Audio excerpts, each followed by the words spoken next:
Your Excellencies, Governors, distinguished ladies and gentlemen, my pleasure it is this morning to welcome all of us to this summit this morning. Thank you so very much for being here. All right, Rotimi Fishna is my name from the State Ministry of Information and Values Orientation.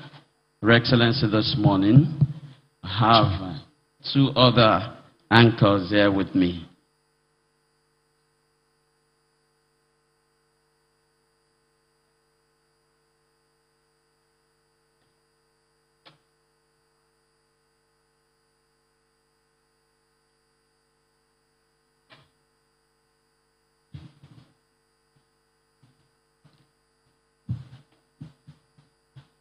Good afternoon. Good day, ladies and gentlemen. You're very welcome to the Fountain of Knowledge, Ekiti State. And we're here to witness the Fountain Summit. Can we put our hands together, first of all, for what this amazing state has been able to achieve today? Good morning, ladies and gentlemen. My name is Balanle Olukani, and I'll be hosting alongside Ibuka Obi Uchendu. It is my pleasure to be here, and as Ibuka said, we are celebrating and also looking into the future of Ekiti State's economic position on a national scale and on a national level. We're going to have amazing panels and also an opportunity to really see what Ekiti State has been doing in the past and also what they plan on doing in the future. Yes, indeed. We were listening earlier to the governor of Ekiti State on Channels Television, and he stated clearly that as much as his colleagues will be here today, it's very important that we use this as a peer review as well. A lot of us are coming here to learn from each other, finding out what other states are doing, learning from them, and also the private sector will be here at some point to also discuss on the panels and inspire us, hopefully, to economic growth. And I mean, the Ekiti State, this is a beautiful edifice, by the way. It's great to see this being achieved. So we know that there's a lot of good things happening here. We're only here to tap into your wealth of knowledge and continue to do more, isn't it? That's right. So yes, ladies and gentlemen, of course, we do welcome once again His Excellency, the Vice President of the Federal Republic of Nigeria. Can we put our hands together for Mr. Vice President, Professor Oshibaja? Thanks for being here today. And of course, our host governor. Yes. Governor Keynote, who's also the head of the Governors Forum in Nigeria. Thank you very much for bringing us all here today. Looking forward to a great day of sessions and deliberation. Also welcoming the Executive Governor of Lagos State, Governor Babajide Sanwo-Olu. Thanks for being here today. You're very welcome. We also have here with us, I believe, the Governor of Edo State. Okay. Godwin Obaseki is also going to be here with us today. Also welcoming, of course, representing the Governor of Ondo State here, Governor Rotimi Akeredolu is here. He's Deputy Governor, the Deputy Governor of Ondo State. You're very welcome, sir. Also, of course, recognizing all members of the National Assembly, our senators and House of Representative members who are here with us today. Thank you very much. Can we put our hands together for our National Assembly members who are going to be part of the panels as well? You're very welcome, Your Excellency. Thank you very much. Also, of course, we have here the Speaker of the State House of Assembly here in Ekiti State. Can we put our hands together for our Speaker? And of course, the Chief Judge of Ekiti State is here with us today. We have our... Yes, please, I mean, let's celebrate our own, isn't it? All ministers here present, special advisors to the President and of course to the Vice President, and of course not forgetting our very, very important royal fathers who are always here to support and make sure that we are on track. Thank you very much, Your Royal Majesties. All right. Thank you very much, Ibuka, for that introduction. We are wanting to start the program now, and as mentioned, of course, we're here at the summons of His Excellency, the Chief Host, Dr. Kayode Fayemi. Just a quick story. I am not a stranger to Ekiti. I did my NYSC here, and I was here during the very first I lived, served, and did everything. And it really has been a great experience to see how much Ekiti State has grown. So without further ado, ladies and gentlemen, please welcome the host of this event, Dr. Kayode Fayemi. We can do louder on that clap.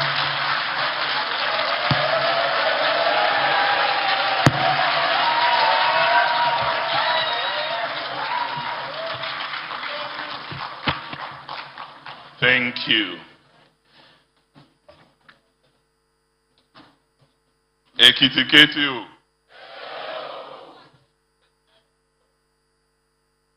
Ekiti Keti o. Ekiti amosoro o.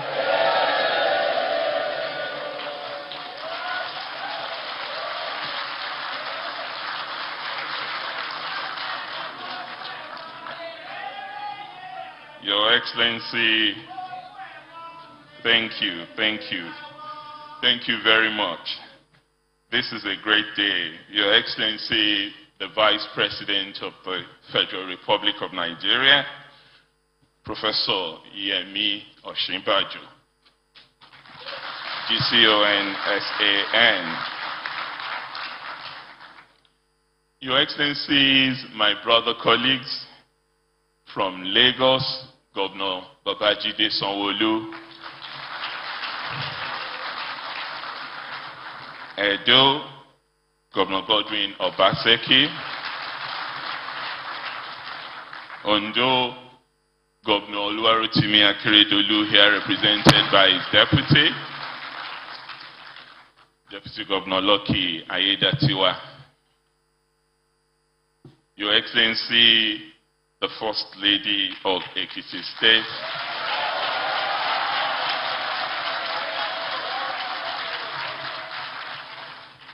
Your Excellency, the Deputy Governor of Ekiti State, Otumba Bisebemi,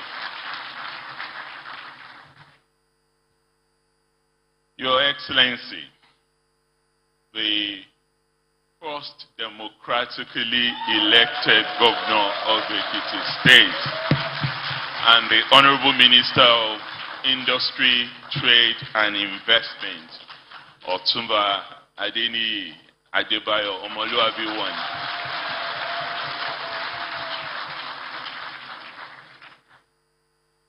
The Right Honorable Speaker, Ekiti State House of Assembly, and other honorable members here present,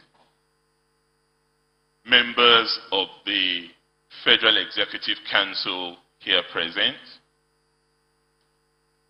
distinguished senators, honorable members of the Federal House, members of the Ekiti State Executive Council, investors, development partners, political leaders, our royal fathers, distinguished ladies and gentlemen. I am extremely delighted to welcome you to the Ekiti State Economic Development and Investment Summit, which we have christened the Fountain Summit. This is another significant step to set Ekiti on the path of sustainable economic development. When our administration came into office 3 years ago to commence our second term, we made a promise anchored on restoring our land and reclaiming our values. 3 years later, much progress has been made, but our work is not yet done. As we are all aware, the economic impact of COVID-19 pandemic left most countries and most economies reeling. And Nigeria was not immune to this. Thankfully, through a set of deliberate actions, we have now exited recession, and our economy is back on track. With quarter 2 2021 GDP numbers coming in at an impressive 5.01%. These results demonstrate that with sincerity of purpose and cooperation between the federal government and states and the private sector, we can grow our economy significantly and put tens of millions in the jobs they so desperately need. At this point, I would like to specially acknowledge the role of our keynote speaker, His Excellency the Vice President of the Federal Republic of Nigeria, Professor Yemi Osinbajo, in implementing the Economic Sustainability Plan, which played a significant role in returning our economy to growth. Ekiti State, like other states, was not immune to the economic shocks resulting from COVID-19 pandemic. Our productivity took a hit as we prioritized the safety of lives and instituted a proactive lockdown that minimized the impact of the pandemic on our people. We also introduced fiscal reliefs to cushion the impact of the lockdown on businesses, which significantly affected our internally generated revenue, especially in Q2 and Q3 2020.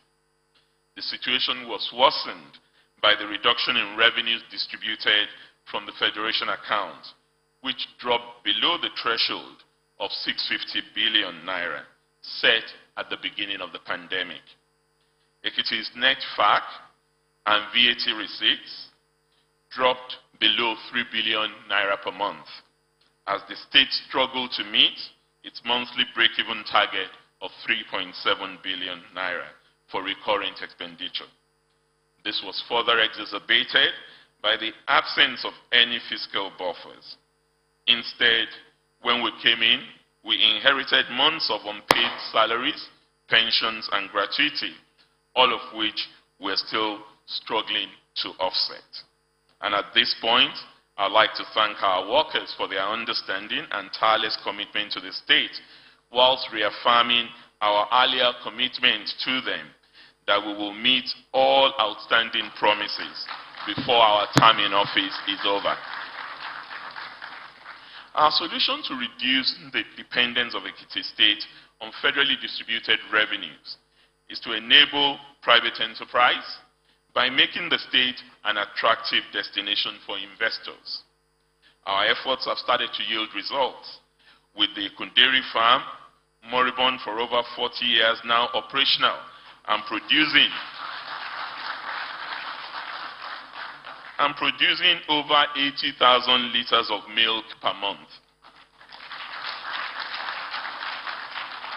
Thanks to the public-private partnership with Promasidor Nigeria Limited, in addition to the dairy farm, other large-scale agriculture processors like FMS Farms, GMK Foods, Promise Point, Arog Limited, Stallion Group, Dangote Group, and Egbeja Snail Village, amongst others, are now operational and creating jobs.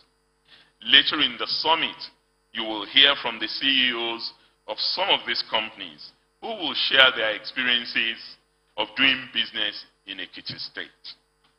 To provide skilled workers for the agricultural sector, we established a new College of Agriculture and Technology for the training and production of extension workers.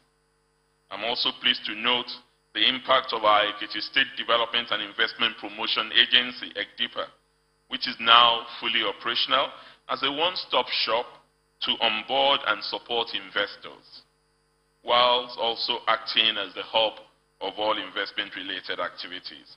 We're poised to improve our position among subnationals on the homegrown ease of doing business indicators measured by the Presidential Enabling Business Council, PEBEC. Today, I am pleased to note that our weakest section in the ease of doing business indicators, which is enforcement of contracts, has been addressed by the collaborative efforts of the judiciary, the legislature, and our Ministry of Justice and ECDIPA, and has made possible the establishment of small claims court in the state. We have also made significant progress with our Ekiti Knowledge Zone, our Special Agro-Industrial Processing Zone, and our Cargo Airport projects, which are all designed to increase economic activity in the state. We have started construction of the airport and expect it to be completed by this time next year. We have also received a grant of $250,000 from the African Development Bank to prepare a full business case for the Ekiti Knowledge Zone, and should announce an anchor investor and partner for the project before the end of the year. Our agro-industrial processing zone is already occupied, and we expect additional occupants over the next few years. And our social investment program has continued unabated. We still offer comprehensive, free, compulsory, and qualitative free education program right from primary 1 up to senior secondary school 3 level. And we'll build new schools, renovated over 800 schools across the state, built and equipped an emergency control center with CCTV cameras all over the state, renovated and equipped all our primary health care centers and general hospitals, and completed a number of projects either abandoned or not completed by the previous government. We have also focused on increasing internally generated revenue significantly. When we returned to government, the state was earning an average of 450 million naira per month. Lagos State is there and Edo State is there, so don't laugh. Which has now gone up by 55–60% to 800 million naira. We now have a goal to attain 1 billion per month in 2021, which we have successfully achieved twice already. Our roadmap to sustaining this is by fully implementing the autonomy of our internally revenue service to complement the digitization of revenue collection launched last year. In addition, we have just completed the state's geographic information system infrastructure, which will enable us to reform our land and property administration process and earn additional revenues for the state. We are already seeing the benefits of these reforms, and I am confident we will achieve our target of sustainably generating 1 billion naira per month in 2022. If we achieve our goal, it will increase the amount available for capital projects and allow us to do more to develop the state over the next 12 months. Whilst we have made some progress in improving the road network, connecting our economic clusters, our focus will now move to improving the quality of our internal roads. In addition to roads, we also plan to improve our education and healthcare infrastructure to ensure we invest in human capital development and to begin to reap the benefit of our support in the broadband ICT infrastructure network. Many would recall that Ekiti was the first state to crash the right-of-way tariff per linear meter when we reduced it from 4,500 naira to 145 naira per linear meter. And this has started yielding dividend. We now have MTN and IHS laying over 2,000 kilometers of fiber optic cable in the state as we speak. We are also investing in security. We're building an independent power project, environment and climate issues, water and sanitation, amongst others. Despite our lean resources, we have begun the implementation of the minimum wage in the state. In addition, we have kept our word to make salary and pension payments sacrosanct, and we've not failed in this since our very first month in office. Our commitment is to continue the prioritization of staff welfare and development to ensure the civil service, which is the engine room of any government, is well-resourced to deliver optimal results. This is why this Economic Development and Investment Summit is important. It is an effective platform to share ideas, which is why I am also delighted that His Excellency, the Vice President, accepted our invitation, despite what I know to be his crowded schedule, to deliver the keynote address here this morning. We will also have an opportunity for peer learning, and I'm pleased to once again welcome my brother governors from Edo, from Lagos, and I know that the governor of Kaduna and the governor of Gombe State are both on their way. And they're governors from across 4 different geopolitical zones with different circumstances, but they will share with us how they've also managed subnational states towards growing the economy. Finally, we would also have an opportunity to gain useful feedback from those who are here to serve, the investors, who make our economy tick. At the end of the summit, a report which will be reviewed by our Economic Development Council and presented to the State Executive Council for adoption and implementation will be developed. These short-term recommendations of the report will be diligently implemented by our administration, whilst the medium and long-term recommendations will be part of our handover notes to the successor government. I would like to use this opportunity to reaffirm our commitment to institutionalizing this summit, and we will take the necessary steps to ensure it continues beyond this administration. I have already signed a bill to establish the Economic Development Council into law, and I see the council chairman and some of its members are attending this summit physically today. Going forward, the council will be tasked with the job of planning and implementing this summit to ensure its legacy outlives our administration. Your Excellencies, distinguished ladies and gentlemen, distinguished guests, it is my pleasure to welcome you to the Ekiti State Economic Development and Investment Summit, tagged Fountain Summit 2021. Thank you for your kind attention, and God bless you all.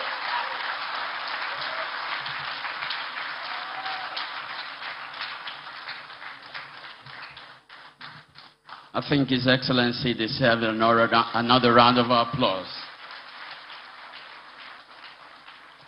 Thank you very much, Your Excellency, for that beautiful welcome address.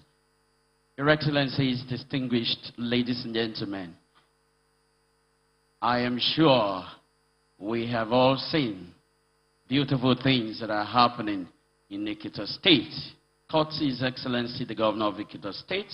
But I must quickly say that, of course, like I said, a tree does not make a forest. There are people who have been working with him to ensure that we have a better Ekiti State. Very quickly, I want to formally welcome and appreciate His Excellency, the Deputy Governor of Ekiti State, Otumba BC Egbeyemi. Can we please celebrate him?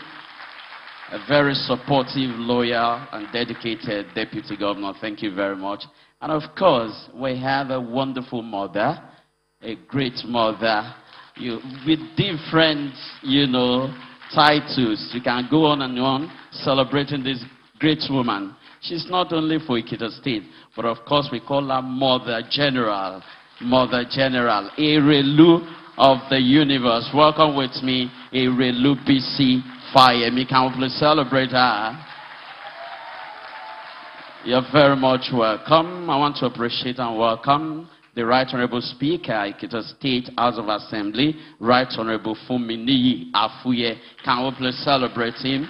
Thank you very much. We want to appreciate all of our National Assembly members, the senators, they are here, the members of the House of Representatives. Thank you. Yes, they are in Abuja, but of course they are supporting His Excellency. We welcome you. We appreciate all of you. Thank you so very much for being here this morning. I recognize the Deputy Speaker of the Ekiti State House of Assembly, Right Honorable Akim Jamiu. Thank you very much for doing a great job. I want to appreciate all the members of the Ekiti State House of Assembly. Very productive. Can we please celebrate all the members of the Ekiti State House of Assembly? Thank you very much. You are doing wonderfully well in Ekiti State. And the members of the Executive Council, can we please celebrate them? Thank you very much. They are here in their number. Thank you very much. I want to appreciate also the Secretary to the State Government, Honorable Biodun Ibanji, another wonderful man. And of course, for the first time in Ekiti State, we are having a female head of service. And as our Excellency Erelu has described her, very efficient, very great woman. I welcome Mrs. Peju Babafemi. Can we please celebrate her? You are very much welcome. I recognize the Chief of Staff to Mr. Governor, Ekiti State, Honorable Biodun Omoleye. Thank you very much for being here. I want to appreciate all top political leaders here present this morning, top civil servants, all of us, we've been making it together. Can we please celebrate these great people? Thank you very much. And distinguished ladies and gentlemen, we have our royal fathers here. Of course, they have been providing words of wisdom, and they've been keeping His Excellency going. I welcome all of our royal fathers this morning. Thank you very much. Under the leadership of the Chairman, Council of Obas in Ekiti State, His Royal Majesty, Oba Gabriel Ayodele Adejuwon, FCTI Adetila Ilufemiloye the First, Eba Mise Kabiesi o. Kabiesi, you are very much welcome, and all the royal fathers here present. Thank you very much. Not forgetting our own son there in Abuja, the first executive governor of Ekiti State, Otumba Niyi Adebayo. Can we please celebrate him? Thank you very much. Thank you very much, everyone. Ebuka, can we have the next thing? Thank you very much. I came up earlier and I introduced myself and we said welcome, but I did feel like the applause was good enough, and I think I know why now. I don't think I greeted you properly. Thank you very much, Your Excellency, for teaching me. Ekiti Keteo! It feels a little better now. Feels like, a warmer welcome. Thank you very much for having me, and I listened to what the Executive Governor had to say. A lot of us in Nigeria know that this is a state that, is trying to do a lot of things with very lean resources. And it's very impressive to hear all of the great things that have been done and things that are planned as well for the future. So once again, please, can we put our hands together for the Executive Governor of Ekiti State for all the amazing things he's been able to achieve in such a short time and with such lean resources. Thank you very much, sir. We have very short Goodwill messages to be delivered by a lot of people who are familiar with Ekiti State and who are friends of the state. And our very first Goodwill message is coming from someone who knows the state much more than a lot of us do. We have celebrated him a little today, but I want the applause now to be a little different because of all he has done for the state. He's the current Minister of Trade and Investment, but the former governor of Ekiti State. Please put your hands together for Otumba Niyi Adebayo.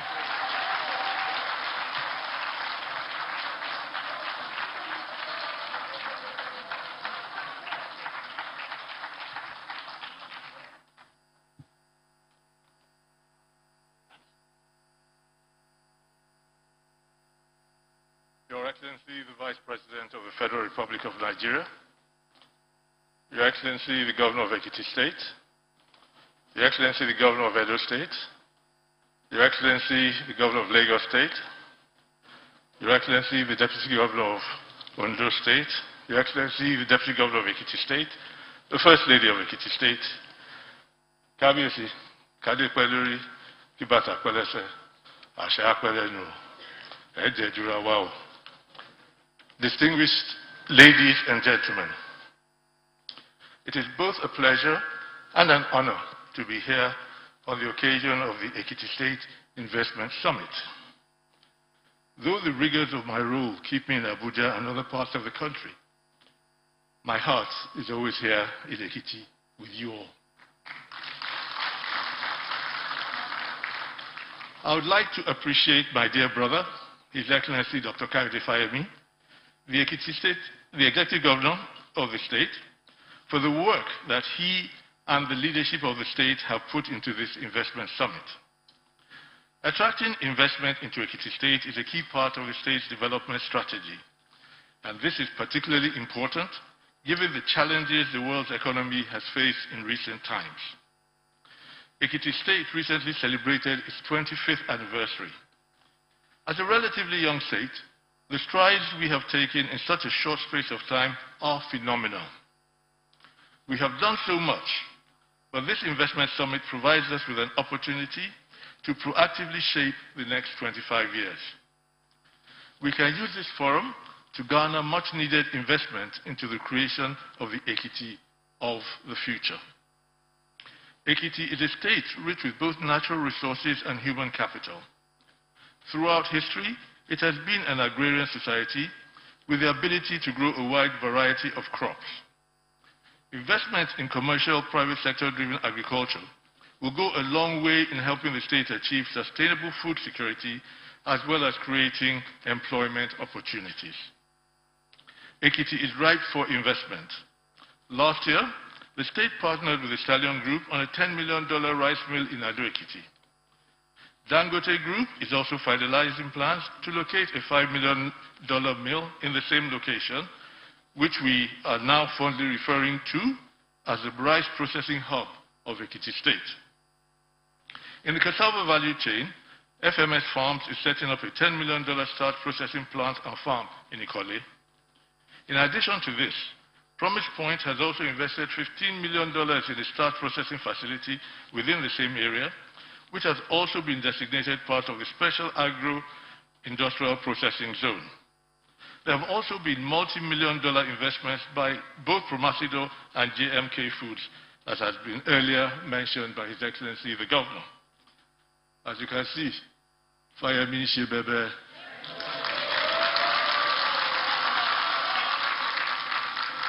I give these examples to say that a lot has been achieved by the state government, and today marks an opportunity to push even more aggressively to make Ekiti State the main agricultural processing and manufacturing hub in Nigeria.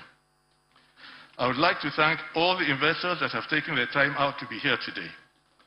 I can assure you that an investment in Ekiti is one that will continue to yield returns for years and years to come. And as Minister of Industry, Trade and Investment, I should know. I wish you all fruitful deliberations. May God bless Ekiti State, and may God bless the Federal Republic of Nigeria. Thank you very much.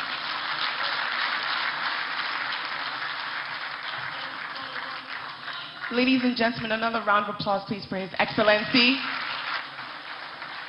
As mentioned earlier, he was a pioneer in the vision of what is possible for Ekiti State. Now, we don't have speakers who are only from the federal level. We also have goodwill messages from the International Diplomatic Corps, because globally, everyone is interested to find out what Ekiti State can be. So please help me welcome our next goodwill message from the Deputy High Commissioner from the British High Commission, Mr. Ben Llewellyn-Jones, as he comes to give a goodwill message. A round of applause, please, for him.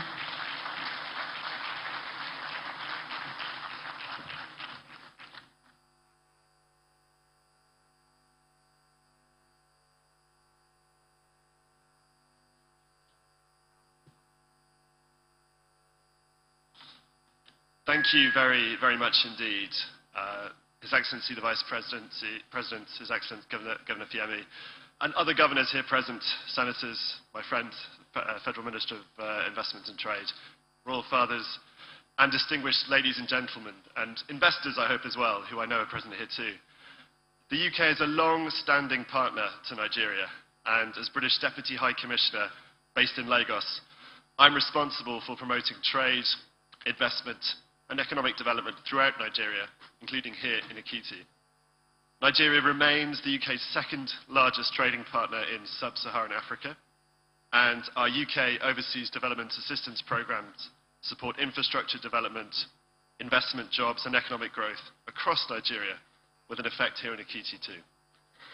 In this year of the UN Framework Convention on Climate Change, we're particularly keen, as we host the Conference of Parties 26 in Glasgow at the end of this month, to welcome any effort to support clean, green, inclusive and sustainable investment and economic growth.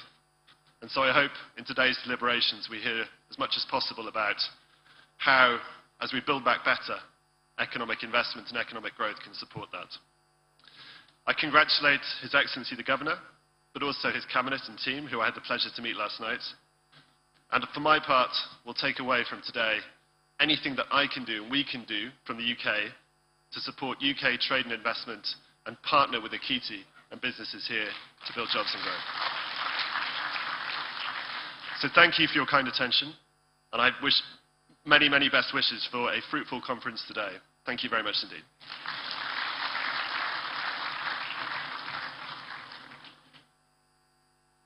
A bigger round of applause for him, please. Thank you very much, Deputy High Commissioner. I mean, you said there that Nigeria is the second with foreign direct investment in sub-Saharan Africa with the UK. Round of applause for that. But we are very ambitious people. We don't really like being in second.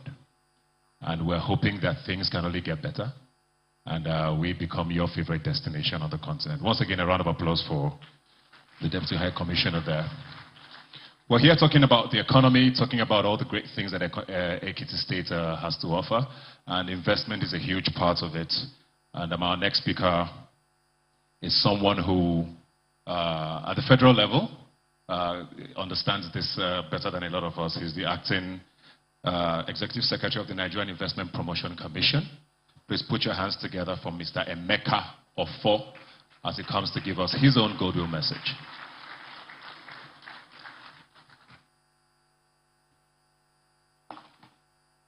Good afternoon, all. Please permit me to stand on the existing protocol. It is with pleasure that I, on behalf of the Governing Council, Management and staff of Nigerian Investment Promotion Commission, congratulate His Excellency, the Governor of Ekiti State and his team on this occasion of the first Ekiti State Economic Development and Investment Summit. The theme of the summit is a clear demonstration of the conviction of the leadership of the state and that subnational governments are critical to ensuring that Nigeria remains a destination of choice for investment. While investors' confidence is gradually being restored, the fundamentals of doing business have, however, changed.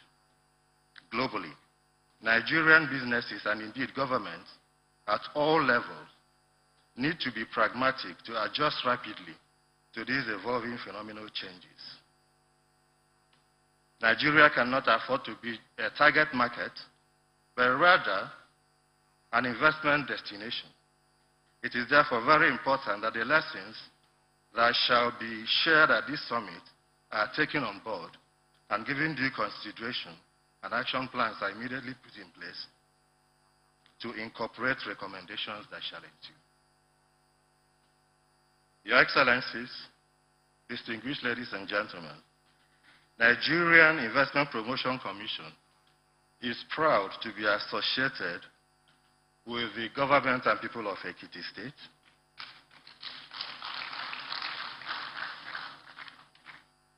We have worked with the state at several levels to improve competitiveness in the state. We have had some engagement with the Book of States, which we worked under collaboration with the executive governor and leader of the Governor's Forum. And we've been able to produce what we call the Book of States, which has elevated focus on proactive subnational investment promotion by showcasing investment prospects and offering investors a tool for location benchmarking in Nigeria. We have also worked with the states across Nigeria in terms of our investment certification program for states to ensure that states are better equipped to receive investors from across the globe. In conclusion, let me congratulate His Excellency on this milestone. And I want to say that as you build on expanding the scope of economic and investment possibilities, please permit me to assure you of NIPC's continued collaboration with the government of Ekiti State to drive responsible, inclusive, balanced, and sustainable investments to Ekiti State and indeed to the rest of Nigeria. Thank you and God bless.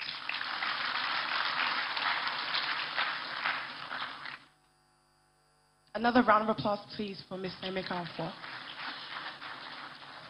All right, we do have one more Goodwill message, and we'd like to call on the DG of the Dawn Commission, which is the development agenda for Western Nigeria, Mr. Sheye Oyelele.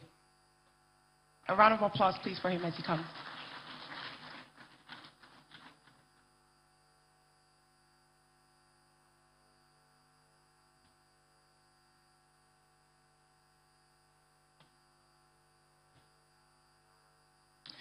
Your Excellency, the Vice President, Your Excellency, the Governor of Ekiti State, Your Excellency, the Governor of Lagos State, Excellency, the Governor of Edo State, and Your Excellency, the Governor of Ondo State, ably represented by Deputy Governor, Mr. Speaker, Ekiti, and also all the distinguished guests.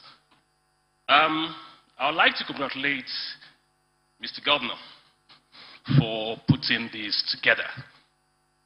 I remember a few years ago, we used to say at Dawn Commission that our priority is to drive investment into the hinterland states. When you talk of the hinterland states, you're referring to the states like Ekiti, Osun, Ondo. Because when we talk of the economy of Southwest, it used to be Lagos, Ogun. But I'd like to congratulate Ekiti because Mr. Governor is changing the narrative. I mean, when I arrived here this morning into this venue, Mr. Governor, let me say that I had to put it on my Facebook page. I said, Ekiti Civic Center, imaginative and bold. Kudos to the visionary. I'm glad that, as I said, the narrative is changing and investors are looking inwards into states like Ekiti. It is important because I say it all the time that the story of us relying solely on the federal government has to change. And for this to change, we need visionaries at subnational level. And thankfully, you have a visionary in Governor John Kayode Fayemi. And he's not just saying it, you can see it. And I'm glad that the investors are gradually looking into what is happening here and knowing that Nigeria or Southwest Nigeria is not just about Lagos. It is happening here.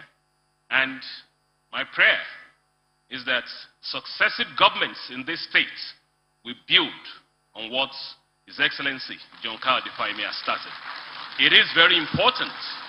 It is very important for the future of this state, and it's very important for the future of subnationals, for states like Ekiti to thrive. Once again, I'd like to congratulate everyone who has graced today, and I wish us all happy deliberations. Thank you very much indeed.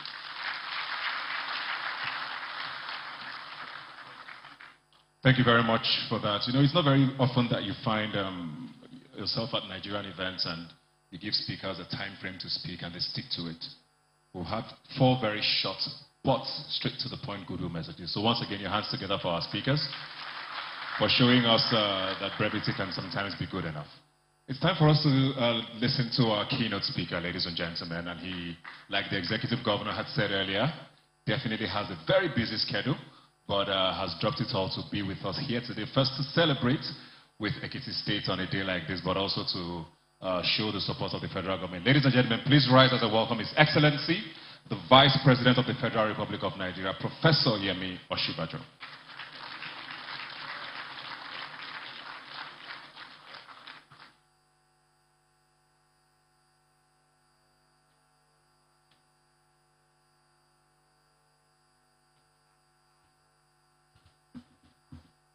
Thank you very much. Please sit.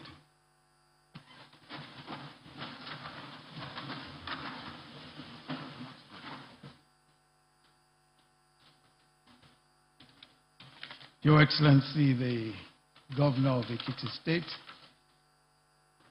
and Chairman of the Nigerian Governors Forum, Dr. Kayode Fayemi, and my dear sister, his dear wife, Erelu Bisi Fayemi. Your Excellency, the Governor of Lagos State, Babajide Sanwo-Olu, Otiwa Sanwo-Eko. Excellency Governor of Edo State, Mr. Goodwill Obaseki. the Deputy Governor of Ekiti State, Otumba Bisi Adegboyega Ede, the Deputy Governor of Ondo State, Mr. Lucky Ayedatiwa, the Honorable Minister of Trade and Investment and First Civilian Governor of Ekiti State, Otumba Adeni Adebayo. Special advisors to the President on economic matters, political matters, and social investment program. The Speaker, Ekiti State House of Assembly, and members of the Ekiti State House of Assembly. The Chief Judge of Ekiti State, the Honorable Justice Oyewole Adeyeye. Secretary to the Ekiti State Government, Mr. Biodun Oyebanji, and members of the State Executive Council present. The Chairman of the Council of Obas and all Royal Fathers present. Captains of industry in the investing community, Your Excellencies of the Diplomatic Corps, honored guests, ladies and gentlemen. Ekiti Keteo. Ekiti Keteo. And that other thing that His Excellency said, I'm not so sure how I'm learning. Governor Fayemi, thank you very much for the kind invitation to join you at this third Investment and Economic Development Summit and the third anniversary celebration of the government of Ekiti State. Congratulations. And my gratitude for the warm and generous hospitality of Her Excellency Erelu Bisi Fayemi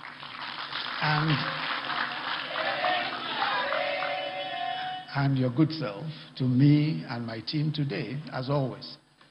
I bring you and the great people of this state, the fountain of knowledge, the very warm felicitations of Mr. President, President Muhammadu Buhari, on this auspicious occasion of the third anniversary of your government.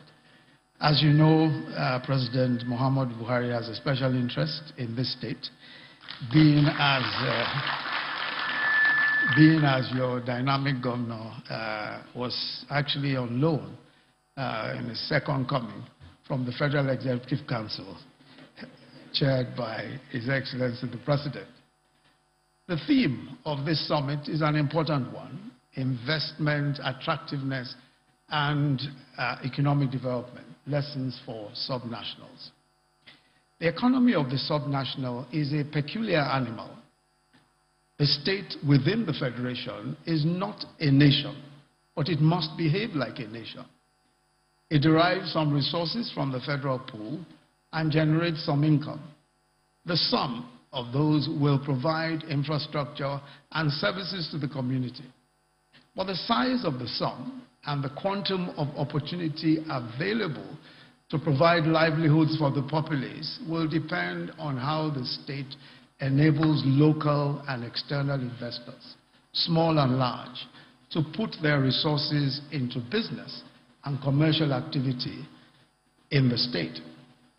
The funded portion of the state's budget is, after all, a mere fraction of the sum total of economic activity or income-generating activity, formal or informal, within the state. So the attractiveness of a state to commerce is a radical issue. The very lives and livelihoods of the people within the borders of the state, whether the people will live prosperous and happy lives, be educated, have access to affordable medical care, depends on it. There is no question at all, and we've heard so much already, that Ekiti has established the foundations for a modern and thriving economy. The fundamentals are there: a modern, strong, consistently improving legal and justice sector, with forward-looking laws, which include a contemporary administration of civil justice law, a first-of-its-kind Sustainable Development Goals law, a tourism and hospitality law, property protection law, and a 2020 amendment to the Ekiti State Board of Internal Revenue Law, which amongst other provisions enables the service to collect all taxes due to the state government and all local government councils in the state under any law through a centralized electronic payment platform. Now this is important for two reasons. The first is that it centralizes payment and it does so electronically. But also, it takes directly to the question of the bane of multiple revenue collectors and, of course, multiple taxation. This is a problem by itself, and this law deals directly with it. There's no question at all that when you deal with multiple taxation and you present a friendly business environment, things are completely different. Ekiti also has a very friendly business environment. It ranks 18th overall out of the 36 states and the FCT in the inaugural edition of Nigeria's own homegrown subnational ease of doing business baseline survey. The survey was commissioned to serve as a status report on the current attractiveness of business environments of states for small and medium-sized enterprises. Ekiti State was strongest in the skills and labor and infrastructure and security indicators, where it had an average comparative score of 5.35 and 5.05 respectively. Also in the last World Bank Ease of Doing Business Subnational Survey of Nigeria, the last one, which was released in 2018, Ekiti excelled in the area of dealing with construction permits, ranking 4th in the entire nation.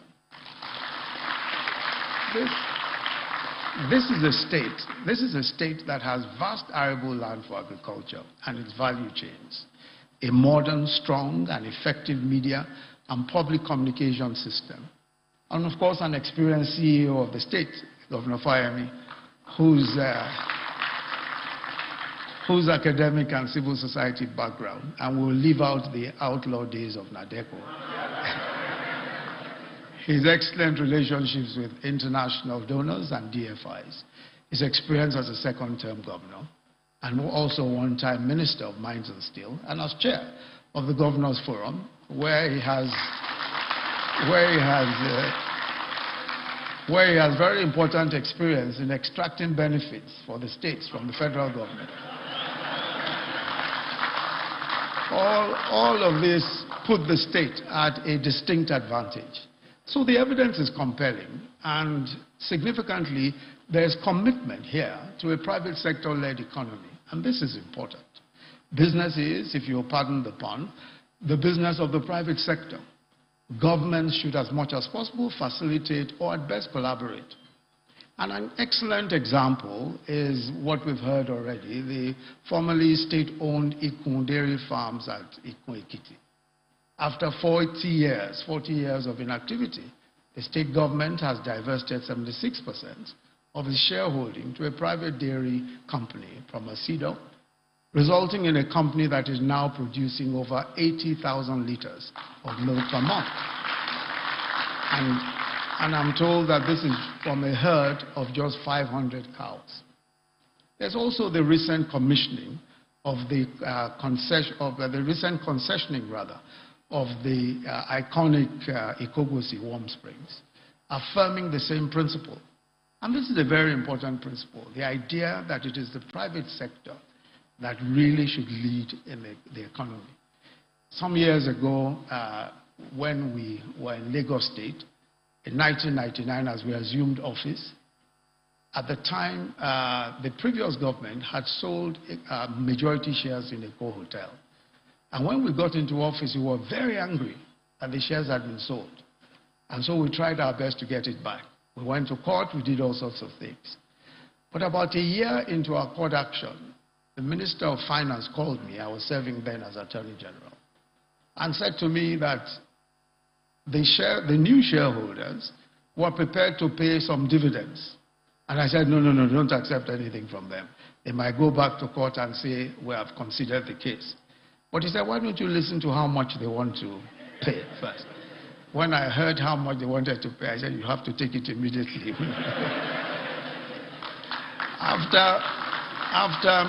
The truth is that after many years of the state owning Eco Hotels, owning majority shares, we had made no profit, none whatsoever, and were spent at the time millions, up until the time when we took office in 1999, just trying to make that hotel work. Today it's a thriving business, and Lagos State is earning significant dividends from it. I'm sure His Excellency the Governor of Lagos State can confirm. So the private sector-led model is obviously the best, and I think that this is absolutely the right way to go, as the Governor has indicated. There are several investments also in the agro-allied value chain, and we've been told about JMK Foods, an integrated rice mill, the FMS Farms, Promise Point, and Arog Limited, all with starch and ethanol production plants using cassava feedstock, and the Egbeja Farm, an export-focused snail farm. And there's a growing technology startup ecosystem with companies like KeenPlus Technologies, a software and web development company, building applications and enterprise promotion software, and also focused on talent development. I'm told there's also JM Tech Center, a research and technology institute,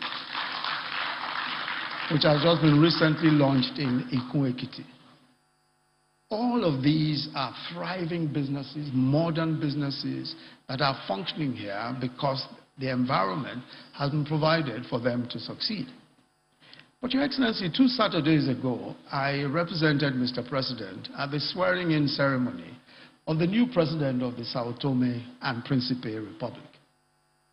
As I sat in that well-appointed hall and took in the solemn grandeur of the oath-taking of the new democratically elected president, I reflected. Here was a country whose GDP is $472 million, $472 million. And it's a nation. It has 1 vote in the United Nations, just as we have. Ekiti State has a GDP of $2.8 billion US, 5 times the size of the GDP of the nation of Sao Tome and Principe. But it's not just Sao Tome and Principe. Ekiti's GDP is higher than that of the nation of Gambia. Gambia has a GDP of $1.9 billion US, and also a higher GDP than that of Cape Verde, with a GDP of $1.7 billion. Or Seychelles, the lovely tourist destination, which has just $1.1 billion in GDP. Ekiti's GDP is about the same as the GDP of Liberia, which just has $2.95 billion. So all of these, so the Nigerian subnational, and we're talking of Ekiti State now. We're not even talking about Lagos. So the Nigerian subnational is indeed a peculiar animal. Even a relatively small state like Ekiti State, small in terms of population in particular, and even allocations from federal revenue, has a bigger economy than many African nations. So the hopefully useful point to be made here is that there has to be a collective change of mind, a collective change of mindset. Thinking differently. There is a need for a subnational to think like a sovereign state. You have a bigger GDP and even more revenues than many nations. I was talking once to the president of a West African country that has 5 million people. Its total population is 5 million. And I was telling him about our homegrown school feeding program, where we feed 9.6 million children every single day. And he said to me, bro, come and feed us now. We're only 5 million. We're only 5 million. You can feed all of us every day if you want. So the question the policymaker should ask is, what if I were a landlocked nation? How will we survive? And there's a different mindset when you are sure of a monthly allocation of cash, at least enough to pay salaries, whether you generate income or not. This is the challenge, the so-called Dutch disease. And, of course, one becomes complacent. But what if you had to take responsibility for all of those who reside within your borders, pay all the salaries from only internally generated revenue? Sometimes a shock is what you need. And that's what happened to us in Lagos. And I'm sure that We all know the story. Governor Fayemi was very much a part of the thinking through some of the issues there. Lagos was happy with its allocations. We started off with 600 million a month. In 1999, 2000, 600 million a month. I mean, today it is making $1 billion, but we started in Lagos at the time, it was 600 million. Until then, President Obasanjo seized our local government funds. And he did so for 3 years, in fact, until he left office, even after the Supreme Court had ordered the release of the funds.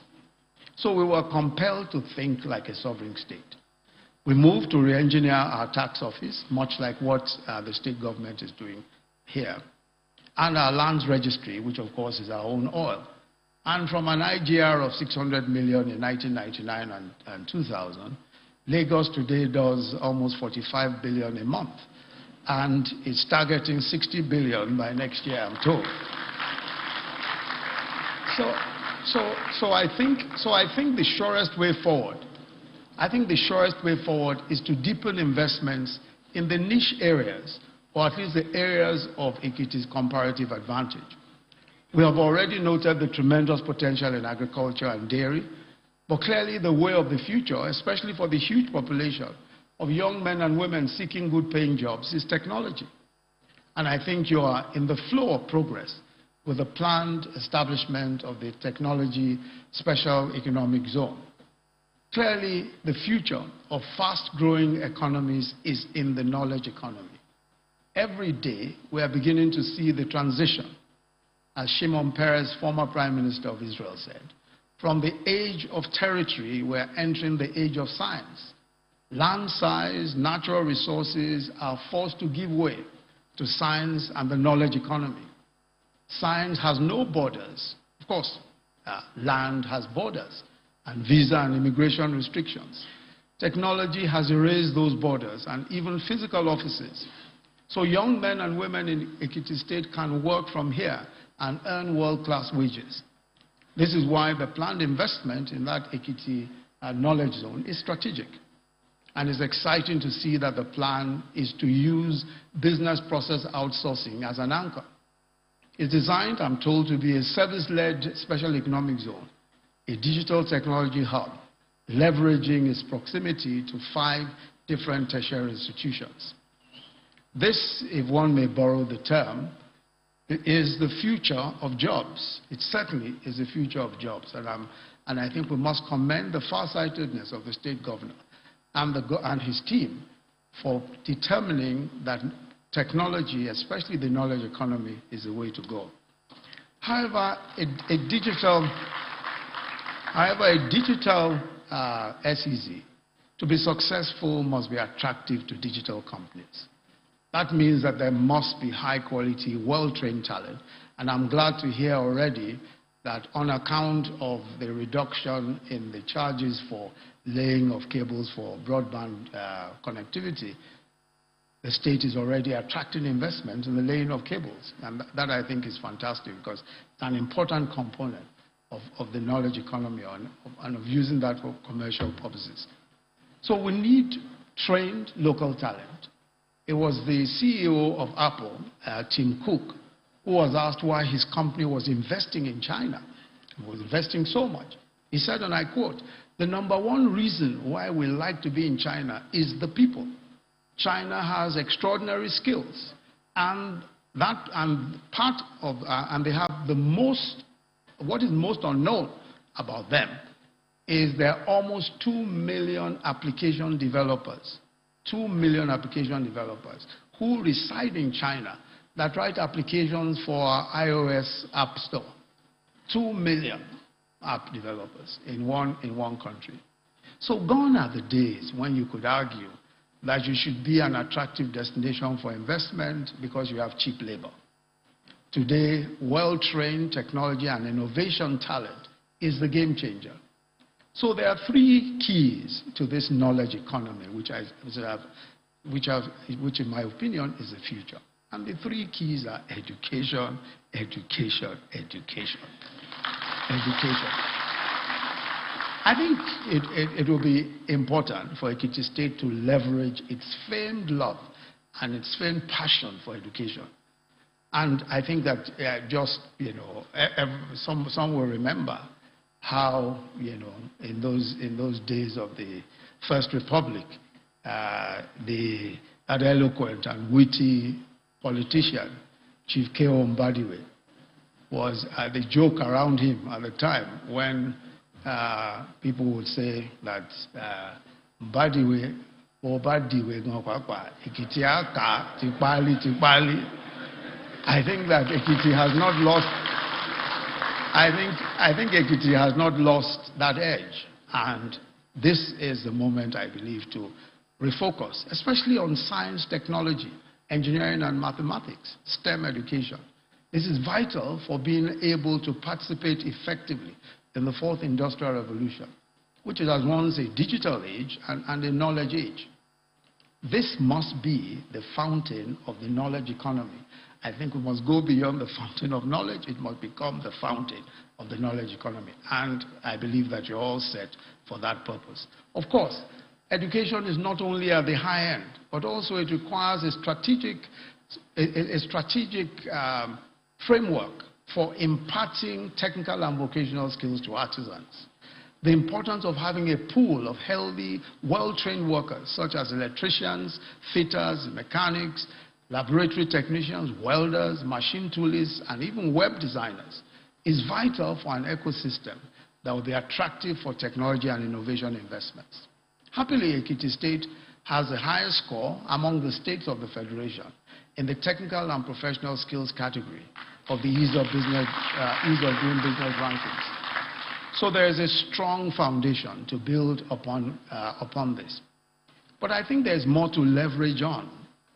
For example, there is tremendous potential for the development of a whole medical education and healthcare industry around the huge private investment in the iconic Afe Babalola University and the Aboard Multi-System Teaching Hospital.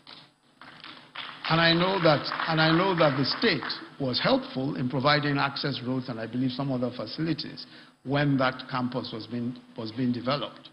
Today, Aboard, that multi-system hospital is getting mentioned internationally for complex surgeries that are being done there. A variety of cardiac surgeries, neurosurgery breakthroughs in skull-based tumors, spine surgeries, even a special type of neuron surgery called awake neurosurgery, where the patient is actually awake while his brain is being operated on. Many countries of the world do not have the number of medical talent assembled in that hospital alone. So there are huge opportunities here. And I believe that we must tap into those opportunities also. So let me close by commending again Governor Kayode Fayemi and the excellent team that you lead. Your Attorney General, my dear friend, was with us in leading a team of Southwest Attorneys General.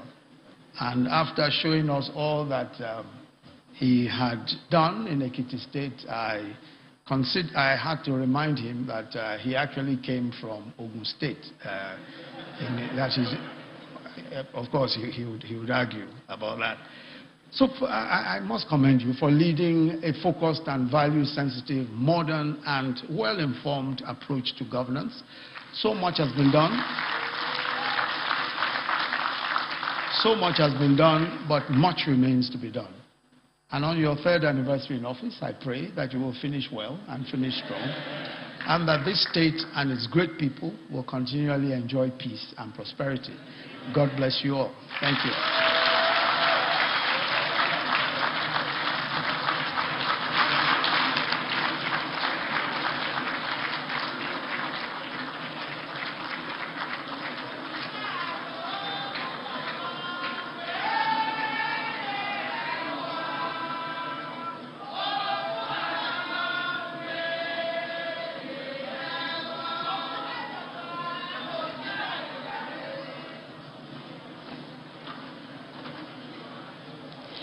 Thank you very much, Your Excellency, for the recommendations and also, of course, the commendation Can we please all settle down as we continue the program? We now have a very important panel discussion. Can we please all settle down? As I was saying, thank you very much, Your Excellency, for the recommendation and also the commendation and also the potential. I completely agree with you that Ekiti State truly is the fountain of knowledge. I remember when I was serving and I had written a quick newsletter for my office, and you know, I had just come back from university abroad, and here I was with all my Fune and accent. And then my type-up had a few, you know, it had a few typos. And I sent it to my...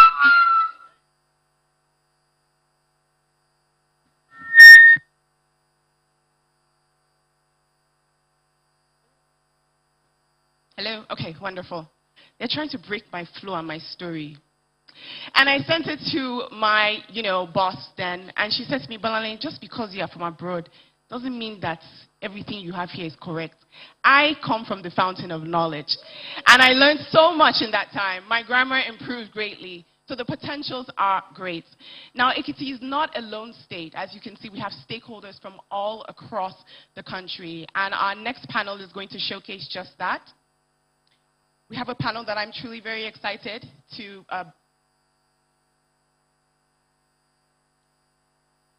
I'm very excited to be part of in terms of observing. So I'd like to call on 4 governors who I admire and also have had the opportunity to listen to their speeches and see the good that they're doing in their states. First, I'd like to call on the executive governor of a state where I live, and of course, I am from as an adopted resident there, none other than His Excellency, the executive governor of Lagos State, Babajide Sanwo-Olu.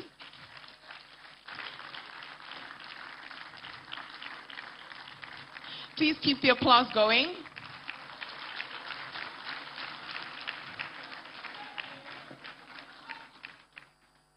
I wish I knew a song for Lagos State, Echo, something, something. You're welcome, Your Excellency. Next, I'd like to call on the Executive Governor of Edo State, His Excellency Godwin Obaseki. A round of applause, please, for him as he makes his way to his stage. Next, I'd like to call on, of course, on the host governor, and someone, of course, that I have spoken greatly and said that I admire, His Excellency Dr. Kayode Fayemi.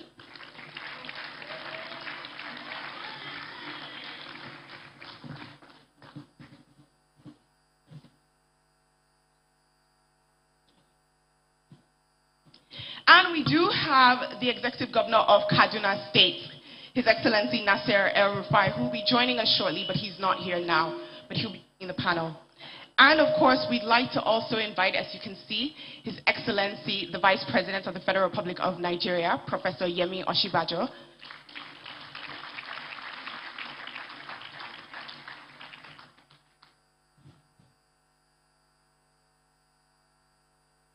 And we'd also like to call on our moderator for the panel discussion, Senator Olu Adetumbi, to the stage as well.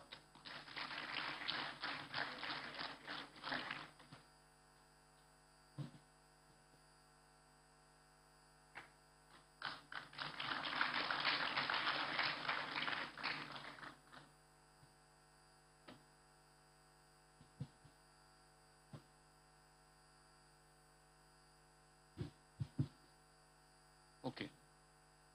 Thank you very much, Madam Moderator. Your Excellencies, I believe I have the permission of the Vice President and the Governor to skip protocol so that we can go straight to this deliberation. So much has been said, particularly from the speech of Mr. Vice President. And I took this away from that speech. He said, subnationals are no nations, but they must behave like a nation and function like an economy, more than just a geography that is looking for growth, income, and jobs. And that's the place where Ekiti is at this point in time. Ekiti is a small economy of 1.3 trillion, contributed by agriculture, 40%, services, 48%, and industry 12%. Despite all the achievements that we have celebrated this morning, there is still a lot to be done, and I think that is the essence of this panel, for sharing of experiences in the areas of their various jurisdictions. And I'm going to invite the governor of Edo State, because I believe the vice president ended that we are no longer in age of territory, but that of science and technology. What is the role of ICT in enhancing efficiency of governance? And I think Edo State, if you are very familiar with the news, has been at the forefront of this kind of advocacy. And it will be a thing of honor and privilege for us in Ekiti to learn from your experience on the role of ICT in subnational economic efficiencies. Governor Obaseki. Thank you very much. Your Excellency, the Vice President, distinguished members of the audience, let me start by first congratulating my brother, Governor Fayemi, on an amazing second tenure in office.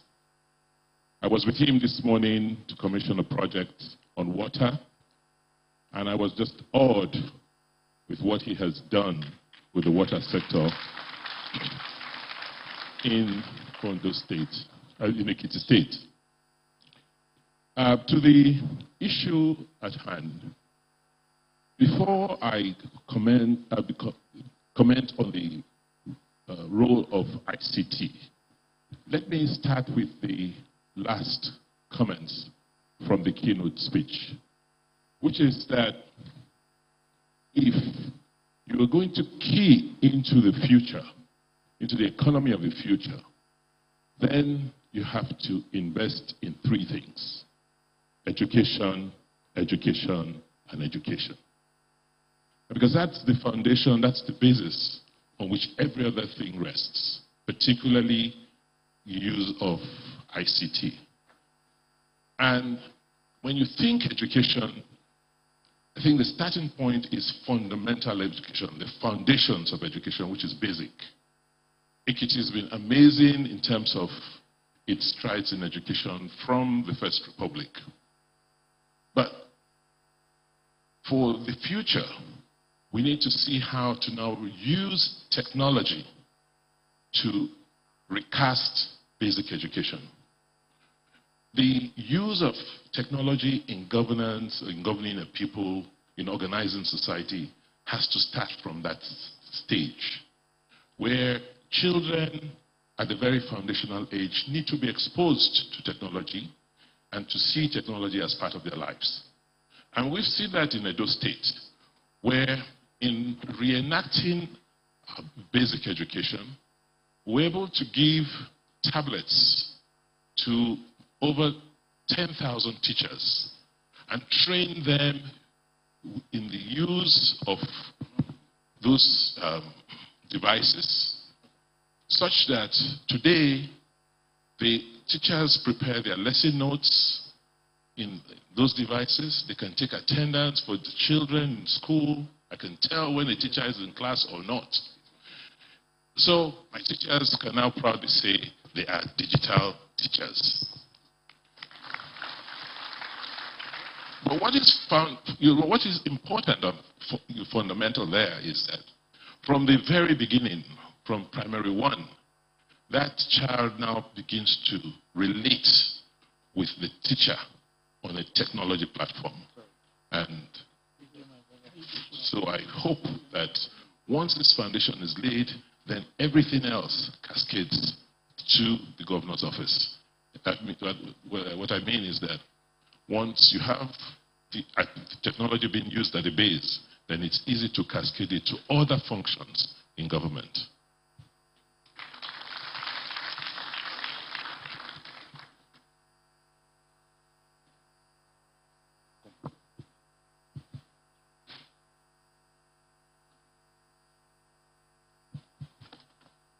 Thank you very much, Excellency. That's a very nice intervention. And I think move on to Lagos State. That is the story of IGR movement. Thank you. IGR movement of 600 million in 1999 to, and we're looking at 60 billion in coming years. That's quite a quantum leap. It's important for a state like Ekiti to learn how to transit from a low IGR economy into a higher IGR economy, knowing fully well that over-dependence on federal allocation is a high risk for most subnationals. Can you share your experience, please? Well, thank you very much, my brother, most distinguished Senator. Your Excellency, Mr. Vice President, my colleagues, Ekiti.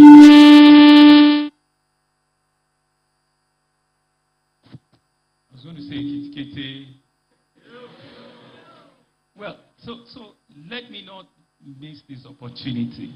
First, really, is to thank Mr. Vice President for the very, great remark, and to congratulate Governor Fayemi. But to put in context that I've been opportune to attend 2 of his sessions when he was in his first tenure as governor. First, I think it was still the same Fountain Summit that we had at the Kogusi. Then I was a consultant, and I charged Ekiti State very well, and they paid, right? And secondly, was, where you have your trade fair complex. I think it's a facility on your way out to going towards Inyi, So he had actually started his journey during his first tenure, right? I'm truly, really excited that coming back again and they've brought you in. You've continued, from that, and I want to commend and congratulate you, for that. And such, an honor to come back here, and even flying from the sky. It's indeed, there's a massive improvement that we can see all around, Ekiti and the environment. So I would also piggyback on what my colleague just said, even regarding education, before I just answer, on IGR. We're currently doing what is considered as peer reviews amongst ourselves, right? So I usually concede and acknowledge Governor Baseki, because I copied something from him that he was doing in his first tenure, and is working 3 times in Lagos, which is education. He started Edo Best, and he brought in Bridge, which is a learning platform, like he said, which is basic education. You have tablets. So he has 10 tablets in Lagos. I have 45 tablets, of the same, of the same Bridge education. So you can see that indeed we've started doing peer review. You don't need to go to another country to go and copy what is working and working well in your country already. So, he brought the initiative, and we said we also need to start with, basic education. But we know what our strengths are. He probably has 300 primary schools. I have over 1,000. Maybe Ekiti has 200, 300, I don't know. But you can start, from that very essence, and knowing fully well, like he said, we can check from the tablet, what attendance we have in our schools, which teacher hasn't come in, what time they clock in, and what are the lesson notes, which is the most important aspect of that. You can design the same lesson curriculum irrespective of what part of the state they are in, be it in Ekiti, be it in Ekiti, be it in Ekiti, anywhere. They can design the same curriculum, and so you can have the same quality in terms of input and the expected output and outcomes, coming from education. I just need to also mention that, that we've copied that from Edo, and it's working well. I paid him consultancy, but don't worry. But it's working well in Lagos, and we'll scale it up. Mr. Vice President had put me, right there. Yes, it's true, from 600, then at some point we celebrated when we made 2 billion. And then at that point, I was also in government in 2002 when we set a big target for our chairman, LIRS at that time. And we said, if you can achieve 5 billion, indeed, you will have just blown, us all out, and I would have a big celebration for you. And indeed, he made 5 billion. But today in Lagos, Mr. Vice President, we're not at 60 yet. but we've certainly crossed the 45, 48 mark. But what are the lessons? You know, what works in Lagos might not necessarily work fully in Ekiti State. You know, so out of that money now, for example, I spent over $1 billion, right, to just clear out wastes in Lagos and to cut out all of the garbage, because we generate wastes, you know, of over 10,000 metric tons every day in Lagos. You know, and so we also spend a lot of money on emergencies, you know, fire service, you know, rapid response. So we have huge cranes, you know, that we need to continue to manage and maintain, because you have tanker drivers, you have trailer drivers that will fall off, and so we must have those cranes to continue to take them off the street. So once you see those huge revenue, it goes into ensuring that we can indeed provide service to the citizens and it can continue to work. And the other flip side of it is, whilst Lagos is very small, maybe Ekiti is 8 times our size or 6 times our size. So it has its own comparative advantage somewhere else. But directly on revenue, what are the lessons that Ekiti can take? First is to block all the loopholes. And so you can use technology to do that. Ensure that you have a robust, you know, independent internal revenue service, that they can be accountable, right, that you can hold them, you know, on a monthly basis and check their numbers. We do it like we're in bank. It's MPR. You know, what are the things that you've said you're going to do? What are the things you require to do those things that you said you're going to do?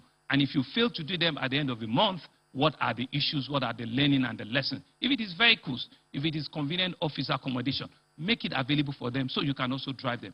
Have a robust, you know, infrastructure and technology. Ensure that people are not collecting money with their hands.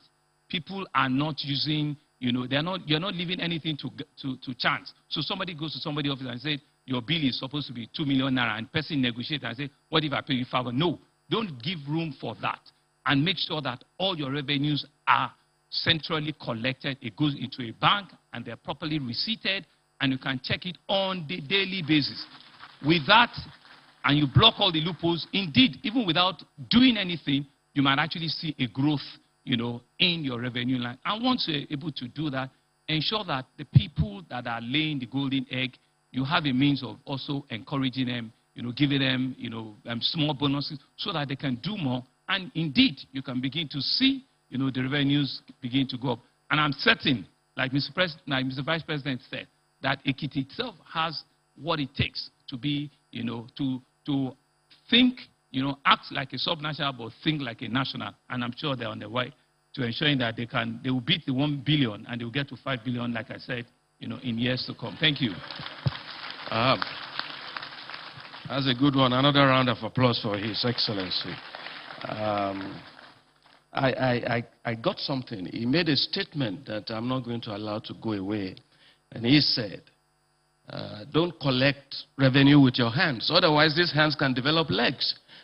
So it's important that the digitization of revenue collection is a major key to success. As we all know, His Excellency, the Vice President, is also the chairman of the National Economic Council. And in this council, he moderates policy debates and negotiations between the federal and the state governments. And we are not surprised of his robust knowledge of subnational economies and how comparable they are to some other, you know, sovereignties in other parts of the world. And I'm sure the Vice President will agree with me that the national economy, the economy of Nigeria in itself is an aggregate of the economies of the states. So whatever we call Nigerian economy today is the sum of the economies of the states. And if Nigeria is seeking growth, it's obvious that this growth will come from states. I'm wondering what is available or in place or about to be put in place for the National Economic Council to become a place of quota sharing between states in terms of what their projected contribution to growth projections will be. And that becomes a basis of performance measurement peer learning and peer review as far as growing our economy is concerned. Mr. Vice President. Thank you very much. Thank you very much. Your Excellencies, honored guests. Senator Adetunbi, I think that the suggestion is a good one, namely that we should find a deliberate way of determining what each state should contribute to the overall growth figures. Although, of course, as you know, that's still how it's calculated today. There is still an aggregation of growth figures of the states. But perhaps the way to go about that is to support comparative advantage of each state. So where a state has shown that it can perform in a particular sector, then we support that and give whatever we can to support it. And this is crucial because it also means that we'll generate more revenues for everyone to the pool. So it's not just the state benefiting, it's the entire nation that benefits from it. So I agree with you entirely that perhaps a more deliberate approach to actually saying, okay, so if Ekiti State is good at a particular, or good in a particular sector, then we support that sector, give it even more, give it more support. What tends to happen now is that a state does its best to negotiate its own, negotiate whatever it wants from the federal government. So there isn't, a deliberate attempt to do that at the National Economic Council level.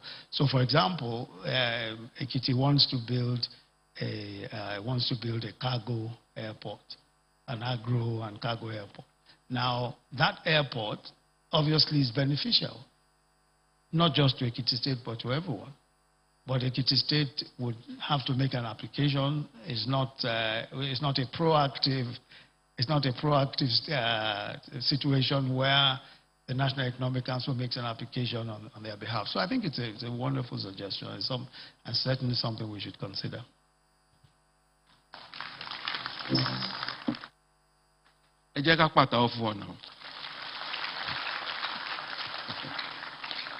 Thank you very much, Your Excellency. Our Governor Kayode Fayemi, came on board at a time when I believe we had a deficit of reputation perception generally across the country. And someone said here that the narrative is changing. And we can see that truly the Ekiti narrative is changing from a back landlocked state into an active player in affairs of the country. As chairman of the Governors Forum, this is a double-barrel question. You stand on the demand side of an improved federal state, both in terms of policies and fiscal collaboration.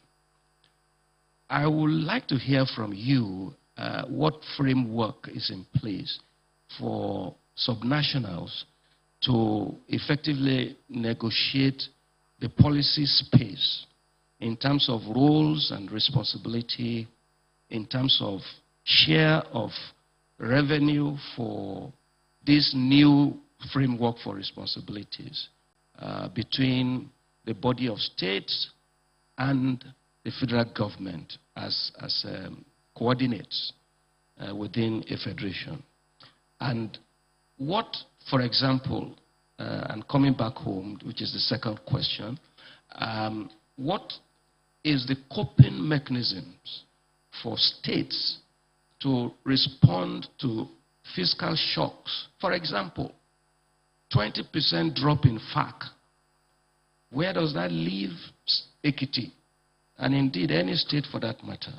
It would be nice to see how we can put some response structures around these possibilities. Your Excellency. Thank you, most distinguished Senator and Moderator. Let me once again, on behalf of our people, thank the Vice President for a most profound keynote address, which touched on all the issues. That's why we wanted him to be here, and we're glad that he honored our invitation. And my brother governors for the contributions they've made so far. The question is a very pertinent one, and I think the framework is already there. It's the utilization that we put the framework to that really defines different eras. And I've been around for a few years. I was around when the National Economic Council, chaired by His Excellency the Vice President, hardly met. We weren't even sure when the meeting would take place. I'm talking about the Jonathan era now. But we have a National Economic Council now that doesn't just meet at precise appointed time, third Thursday every month, to review all the issues of policy, of engagement that you talked about, and also empower subcommittees in which governors and federal ministers consistently serve to try and figure out pathways out of our various challenges. So that framework is working, and we have a vice president who is chairman of the National Economic Council, who is a huge bridge builder. We give him a lot of hell in those meetings, I must say, as subnationals, but his coping mechanism is amazing. He's able to, he's got shock absorbers to withstand the pressures from the state, and really the central focus of those engagements. And there's also a process to it. Governors almost always meet the night before the National Economic Council to work out our own strategy in going to the National Economic Council the following day. So on all issues that would come up at the National Economic Council, we would have worked out positions which I would present, and Mr. Vice President will look at them objectively and say, okay, this is the response to this. This one we've noted, and maybe Council should form a team to look at it in a more in-depth manner and then come back to us. And that's how we've worked on issues like the economic sustainability plan that Mr. Vice President also presided over. But what has also changed is in the development of the National Development Plan. I was a federal minister when the ERGP process, the Economic Recovery and Growth Plan, was put together. And one missing link at the time was that it was essentially a federal plan. It wasn't a national plan. But what has since happened now is that there's a process, and you are a member, so I know you know about this. There's an ongoing National Development Plan process. And for the very first time, states are involved. We have representatives. We have 6 governors that serve on the Central Working Committee. We have 2 representatives from each state that serve on the Technical Committee. We have private sector representatives. In fact, it's co-chaired by a leading private sector player, Mr. Tedo Peterside, with the Honorable Federal Minister of Finance and Planning and National Budget. We also have opposition parties, not just the ruling party. In that same committee, we have representatives of other parties, so that at the end of the day, what emerges from there is a national plan, not a federal plan, not a subnational plan, but a Nigeria plan. And I think that's a significant development that we've witnessed under this administration. On the second question, yes, how do subnationals cope with this shock, with this drop in revenue? Well, multiple ways of coping. One is to drop all the fat as much as possible. You don't see governors going around in all these huge convoys anymore. In fact, one of the things that has happened to us is that we hardly even ever go to Abuja now for Nigerian Governors Forum meeting. Unlike in the past where we would be there with all our vehicles and planes from all over the country. Now, COVID has helped us. I mean, there are blessings from COVID in spite of the, the negatives. We host Governors Forum meeting now more often than not virtually, and it allows for even much more contribution from all our colleagues wherever they may be without necessarily disturbing the work they're doing in their various states. And so we tend to confront this challenge by reviewing our budget downwards, and in many states, that's what we did in 2020. We just reviewed our budget by about 30%, and we also ensured that we block the leakages in revenue collection, but above all, because this is Nigeria, we engaged the federal government to review areas where we can also get support from the federal government. And the Economic Sustainability Plan has actually provided that. You find support coming to our people from the Federal Ministry of Trade and Industry, for example, to SMEs in the states to cope with the challenges of COVID.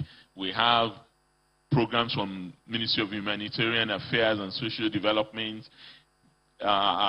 responding to the yearnings from women, from market players, from youth, and the National Feeding Well. A lot of social investment programs that have had to be focused on to support this period. But what we have also done, interestingly, in many states, we've actually grown the revenue at a time that revenue should be going down. And I believe that it's the creativity and innovation that was brought about by the inevitability around the pandemic. Ultimately, states have looked at their economy a lot more critically and then decide to focus on things that are profitable and things that they think are just consumptive initiatives rather than productive ones, so that regenerative activities, particularly around infrastructure, is what has been pushed more than any other thing. That's essentially how we've coped.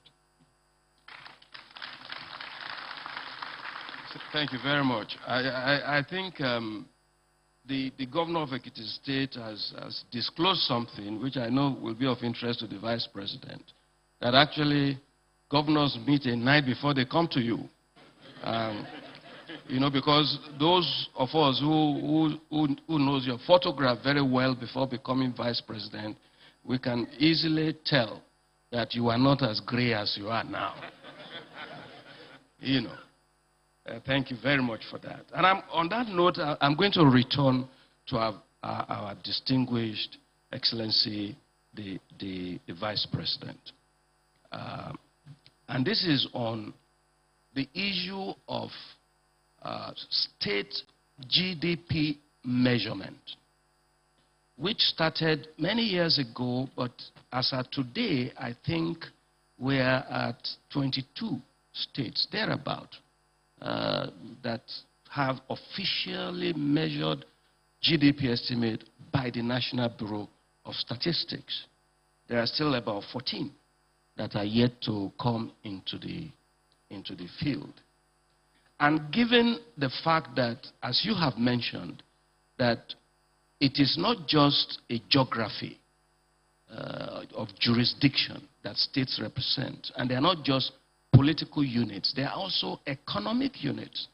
And one of the fundamentals of economic management is GDP information. I wonder what the office of the council, economic council, is doing to expand this measurement, and how the ongoing national plan that is central and the federal government is doing on behalf of the federation becomes a tool for federal government and states to have a common vision, negotiate roles and responsibility for the implementation of these plans. I would like you to speak to that, and quickly, the three governors here present will put in a word or two. Okay. Thank you again. First, let me say that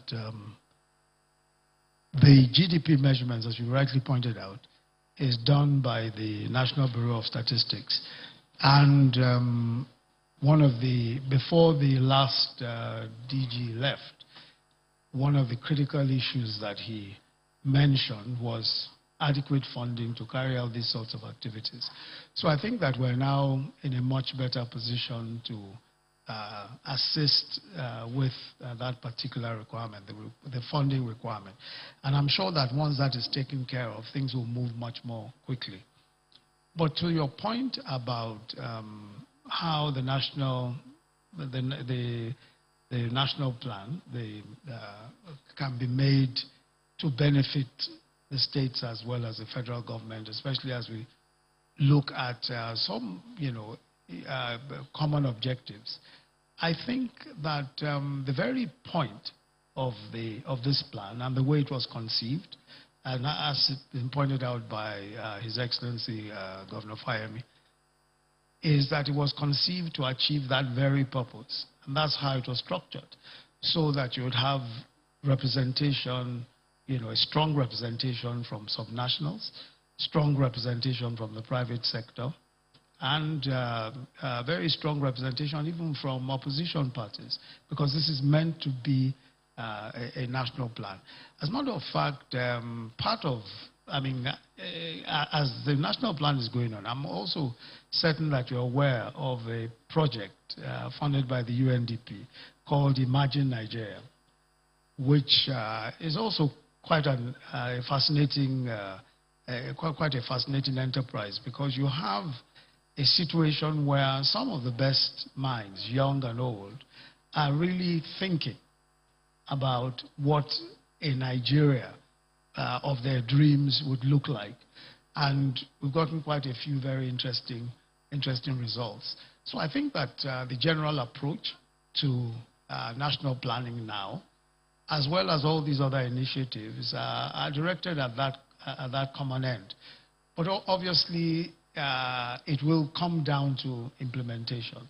It will come down to the structures that will implement. And I think that going forward, obviously, the National Economic Council will have a robust role to play.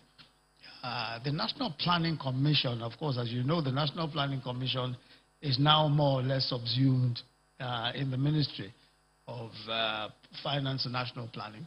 But I think that there is still a strong role for that commission within that place to play, especially in monitoring the implementation of the plan, and ensuring that just as it was conceived, it doesn't end in just the conception. The implementation also takes into account the common vision and the common objectives. I would like Governor Obaseki and Lagos, Sanwo-Eko. We don't call him Sanwo-Olu anymore. It's now Sanwo-Eko. Thank you. I'm sure you all know of the popular saying that when you fail to plan, then you plan to fail. Nigeria seems to be failing because we stopped planning. I recall speaking with General Ogowan several years ago, when I asked him, I said, what happened to Nigeria? He said, we stopped planning. Because we began to see plans as just documents, where somebody at the federal level will design and then pass down. So we had these needs, seeds that never really made a significant difference. But with oil revenues beginning to dwindle, the need for planning from the local government levels through the states to the national level has become more imperative. And what does this mean? It means that at the local government level, the states must know what is going on. At the national level, the states must know what the federal government is thinking. So that there is a coherence and there's a linkage between what the states are doing and what the federal government is thinking of for the country. And that our national plan has to be an aggregate of our state plans. And these state plans have to be endogenous. They have to be built from within. I know, for instance, what my priorities are in Edo, what I should be emphasizing. So if it is education, for instance, I must now understand how I link my own plan for the children or my kids in Edo with what the federal government has for me. So that we don't have this sort of situation we've had in the past, where you take healthcare, the local governments are building primary healthcare centers, legislators are building primary healthcare centers, the states are, even federal government. So you have a situation where there's healthcare centers, primary healthcare centers across, the country, but we don't have healthcare. So it's that linking the thinking at the subnational level with what's going on at the national level. And then the next issue, which is in thinking about planning, we must now begin to move from that phenomenon where somebody from outside, particularly the federal, feel that they know what is good for you. You, the states, you, the local governments, must know what is good for yourself. You must, you have an idea of what you want to emphasize in a particular location. And those are the elements that we'll now have to put together, align, and then say we have a national plan, and this is how we are going to fund this national plan. And this is how we're going to evaluate and monitor in phases whether we have achieved what we set out to do when we started planning. Thank you. Thank you very much. I think I'll just take up from where my colleague ended, which is also that what doesn't get measured or what can be measured doesn't get done, right? So you must have a template where you must have a process of also measuring what your input, what your expected output, and what your intended outcomes, should be. And so for us as a state, it's a compulsory model for us that indeed we do this planning organically. First, understanding that we're in this because of the people. We're there to truly, really hear and feel what you want because we don't know it all. So what we do, even from our own economic agenda, is to engage right even from the world level to the local government and sift all of the information around what we should be doing. Not that we do not have a vision and a mission, but how does that affect you, the common man? So we take that input, right, from you, and we design, our template, working up, from that. And that's also what has been driving our own, economic agenda, budget agenda on a year-on-year basis. And from all of that, collaboration, right, we can now be in a position where we can engage different organs of our federal agencies, who, have responsibilities with us, in the various states. And I think where the disconnect usually is what I'll call a concept of 3 C's, right? There is no or lack of communication, there is no or lack of collaboration, and there is no or lack of continuity, right? So if each of those 3 C3s can be broadened, around communication at both the sub-national, at the national level, collaboration, understanding that we all have different roles to play, but if we understand, what each person is bringing to the table, we can see it, when you do role play, and we can understand and appreciate that we need to collaborate.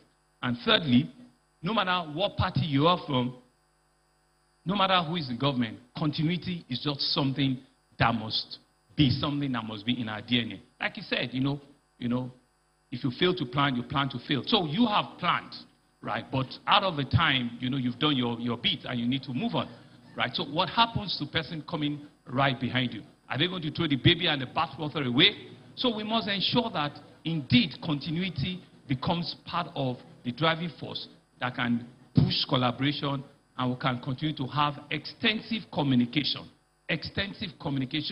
and which will be something that we must engage our citizens, knowing fully well what they want us to be doing at different times, that we're in government. And if we put all of these three things together, working collaboratively, I believe that both the national plan at the national level, at the sub-national level, and even to the local government will work collaboratively. Thank you. Yeah. Thank you. Thank you, Mr. Moderator. Let me also take it from where my brother, Governor Sanwo-Olu, stopped. And continuity that he mentioned is not a small point. It might seem, oh, what's the big deal? Let me give an example of this edifice that we're in.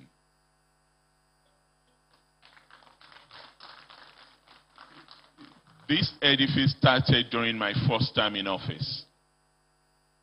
We started building it in 2013, 2014.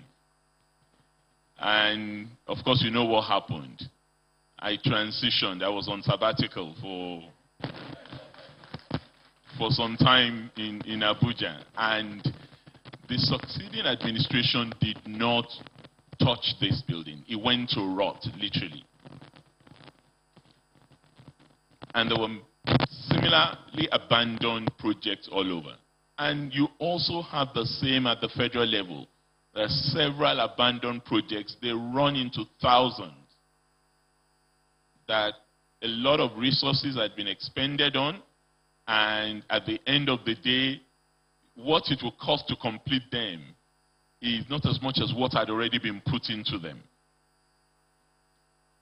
And either as a result of change of government or change of party or lack of interest, you end up with this pile of unfinished infrastructural facilities dotting all over the country.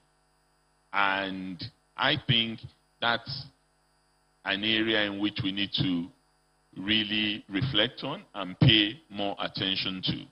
If I hadn't been back, this building would probably have remained in that state. But we decided that regardless of who had been in office, we would ensure we complete all projects that we met. And that's what we did. The projects that Governor Fawashe left behind, we completed those projects because it's the resources belonging to ordinary Ekiti people that had been used to commence those projects. So I think in planning, yes, the question might be, what do you do if the project is a white elephant project that's not worth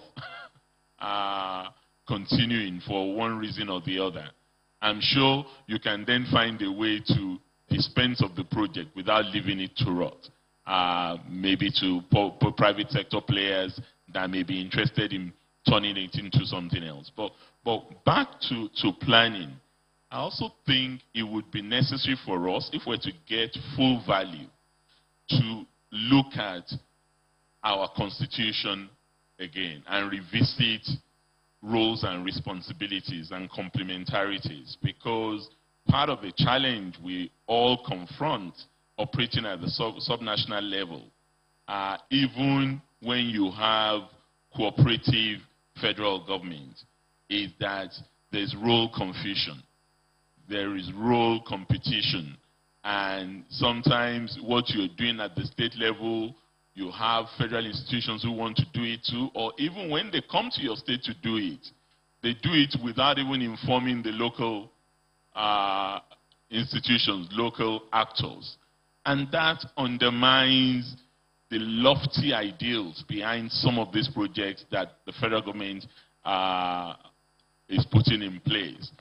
The third is you also have our good representatives at the National Assembly, because they're very powerful, Senator Adetumbi and his colleagues. For reasons that are known, they want to show something to the constituents that we're not just passing laws, we're also delivering goods. They insert all manner of things in the national budget.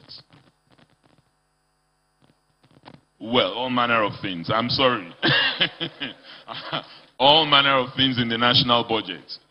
And some of them are great. I mean, in fairness to Senator Adetumbi, Senator Judu, and Senator Edeni, when they were my own senators in the first time, their constituency projects, they collaborated. They came together and said, okay, this is what we want to do, Mr. Governor. Does this align with your priority? And they went ahead to implement those projects in collaboration with the state. But that doesn't always happen. And even if it does, some of the projects never get implemented in the manner in which they were conceived. And we waste a huge amount of resources. There must be a way to align all these interests from the federal, with the state, with our representatives at the National Assembly, so that whatever is coming out of it at the end of the day speaks to what the people really want. And that's the value of a national development plan. Thank you. I know that clap is for the governor. It's definitely not for the members of the National Assembly. And I can assure you we are going to have a different summit on this matter. Thank you very much. When we talk about doing business environment, Ekiti is doing well. I thought the governor of Gombe would be here because we would have loved to hear his quantum leap from where it was to the upper echelon of that ranking. A lot of what is being spoken about revolves around laws, legislations, and tariffs. Of course, plus civil service efficiency in making sure that these frameworks function. The key issue of security of businesses and their investments, their staff, and their investors is also central, but I'm not sure in the framework for current measurement that is a measure. And we all know that the country is currently faced with a lot of security issues. May we have the experience of states in how they deal with security challenges of businesses within their respective economies. And I'm going to start with Lagos and come down all the way. Well, thank you very much, most distinguished. For any economy or for any jurisdiction to thrive and to do well, security of life and property and the security of the business environment is critical, and it's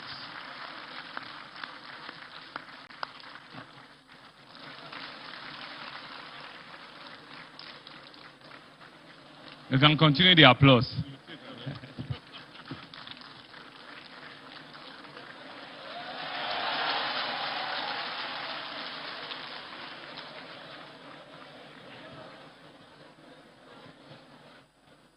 Maybe we should just allow Governor Nasir El-Rufai to catch his breath. We were not attempting to shave your head in your absence. You know, so that's one of the interesting things about the governors that you have now. I mean, so, for example, in the ease of doing business, ranking, Kaduna, in 2020 was ranked, #1. And when I came in as governor, one of the things that I said to my brother, my senior brother, Governor Nasir El-Rufai, is that, so you've done this in 4 years and 1 year, that at the end of my own 4th year, that I will push and I'll strive that your position is what I'm gaining for. And I told him, and it's a challenge that we'll continue to have. That's how collaborative and how engaging we'll continue to push ourselves.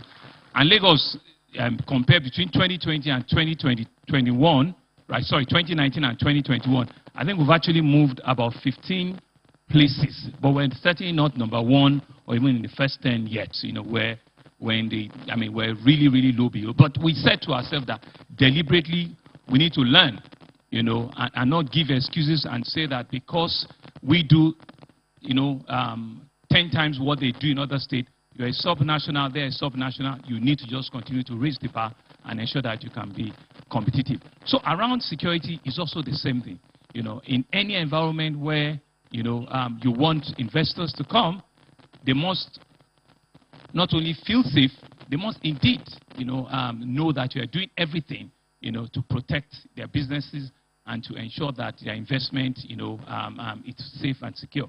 So for us in Lagos, it's something that we cannot even play with. Lagos continue to be host to over 65% of international travels into the country. Lagos continue to remain 65% of the ports input into the country. So deliberately, as a policy, security becomes something that if we fail or if we don't get it well, then we're actually even making it difficult for others to get interland and all of it. And so that burden, we'll continue to carry it, and we're happy to continue to do that. And I can assure the sitting, that is what we're about. We put resources in security and ensuring, that both our land borders, our sea border, and our air border, continue to remain safe for investment, for investors, and for anybody coming to our country to do real and genuine business, into Lagos or into any other part, of the country. And so that's what we're continuing to do. But one point that we should not drop eye on, which I'm sure everybody knows about, is the issue around the state police, right? We've all talked about it. Mr. Vice President is here. He knows what each and every one of us feels, about this, and we should not let this opportunity slip by again. We believe the amount of resource each subnational is spending on security is enough for them to even have a state police. And so we're believing that maybe after the Ekiti summit, we will get a state police, that the federal government was supporting on. Thank you. Thank you very much. Let me continue from where my brother just stopped. As governors, we take an oath upon our inauguration to secure the lives and properties of people around us in our states. And these people have businesses. So you have, for us, the responsibility of securing not just the physical security of the business that our citizens run, but also the business security, because these businesses also have risks. Those are our responsibilities as governors. So like my brother said, to secure these businesses physically and the citizens physically, you need to have the apparatus, the tools. Under our current constitution, security is on the exclusive list. So we all look up to the central government to help us with security, and the system today is that we then support the federal security institutions in our states. That model needs to be revised, and we all are witnesses to the gaps that we're now beginning to witness. Enforcement is key. No matter the laws we put in place to secure a business, if we cannot physically enforce those laws, if we don't have trained personnel to deter, criminals who undertake all sorts of activities to jeopardize people's businesses, then it will not happen. So we will not be able to run away from the fact that states will now have to play a much more role in the entire value chain for security, from having your policemen to investigate crimes, to prosecute, and also to have your own correctional facilities so that you can tame criminals and criminals within your territory. And I believe that we are at that stage. My brother in Kaduna, from Kaduna, I mean, you can imagine what he has been going through. Like Governor Lagos said, he was #1 in terms of doing business ranking. In terms of, because investors perceived Kaduna as secure. Can we say same today? So for us, in Edo State, what we've done is to begin to look inwards to secure businesses and our businesses and our citizens. We are emphasizing the local vigilantes because these are security structures that already exist in the communities. We are screening them. We're working with the federal agencies to profile the vigilante teams in all the communities. We're investing in the Nigerian police training facilities so that we can now begin to train these local vigilantes so that they understand modern ways of dealing with crime, of gathering intelligence. And it's working because you go to some areas where there's a market, where there are businesses, these people put money together, they hire boys in the name of vigilantes to help them secure their premises. So what we are doing as a state is now to begin to train those ones, make sure we have their profiles, and hopefully they will help us. They'll have more authority in providing for the security of lives and property. Thank you very much. I'm going to hold the final question for the man who just came in, and everybody was clapping. I imagine it doesn't need any introduction. Nonetheless, we would like to welcome Governor El-Rufai of Kaduna State. And our host governor will speak to the issue of security, and then we'll direct our question to Governor Nasiru. Thank you, most distinguished Senator. I completely associate myself with the remarks made by my two brothers on the steps being taken, very similar to the steps we're taking here. The only addition to probably make is that for the investors who are coming into our state, one of the areas in which we really engage them on more seriously is local ownership of whatever they're doing. So as much as possible, we encourage them to recruit locally, and the people recruited then tend to be more protective of those investments, even more than the owners of the investment themselves, because they see themselves as stakeholders. And when it comes to security issues, they have better intelligence, they have a network in the community, and this is what has happened in our Ikunderi farm. Promasido has recruited a lot of local people to work on that project. It's a model that I think it's worth commending to others, because when people take ownership of particular institutions and facility, they tend to defend these institutions a lot better. The structural framework or constitutional framework of security is a challenge, and Governor Sanwo-Olu has spoken the mind of governors collectively that we need multi-level policing arrangements. And for us, multi-level policing arrangement, which includes state police, does not necessarily mean abrogating federal police. That's not our proposal, because federal police has its role, it has its place, and it has its jurisdiction. But when it comes to managing security in Kaduna, Governor Nasiru El-Rufai is better placed to do that than somebody who was posted from Abuja to come to Kaduna and has to constantly refer whatever he's asked to do to the #1 policeman, the Inspector General in Abuja. The time that is lost in that process is one that we can ill afford, and we need to cut through the chase and do something about the security arrangement in the country. I think we also need to move away from this being a them and us situation. I'm sure Mr. Vice President is aware of this. This has happened to us in Ekiti, and I know for a fact it happened to Governor Rufai in Kaduna when we were trying to procure drones. We got the drones, we got everything worked out. We even went to Mr. President. He gave us the necessary support. But surprisingly, sir, your national security advisor refused us access to end-user certificate.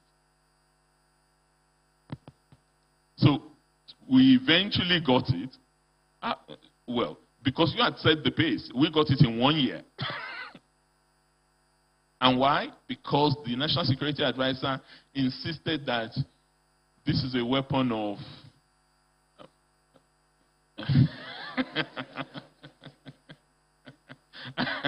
and since security is in the exclusive list, we should not venture into this. And these are things that you have not provided the drones for us, because if you have provided, we wouldn't have a problem. We will gladly use your drones. We're willing to spend our resources to procure, yet we're not allowed to procure. And when we eventually procured, we had to sign an MOU with the Nigerian Air Force to come and operate it in Ekiti. I mean, these are areas that I think we can work together a lot more collaboratively to resolve these issues, because security is #1 item on the agenda of many investors when they want to come to our states, and we can only do so much, and states are doing a lot already. Thank you. Thank you very much. This last contribution is going to be directed at the governor of Kaduna State. And we would like to hear from him the approach of his government to the issue of human capital development, particularly as it relates to service efficiency of the public service in rendering social services to the population and enabling business environment to businesses.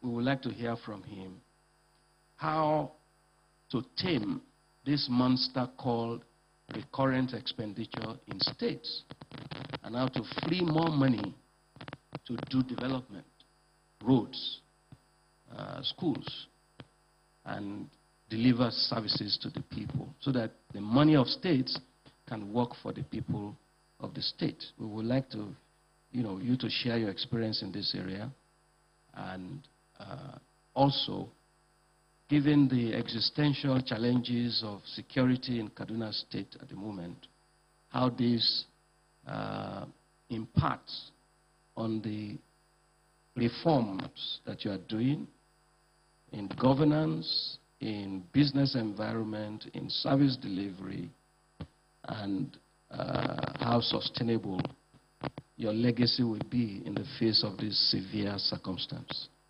Governor Rufai.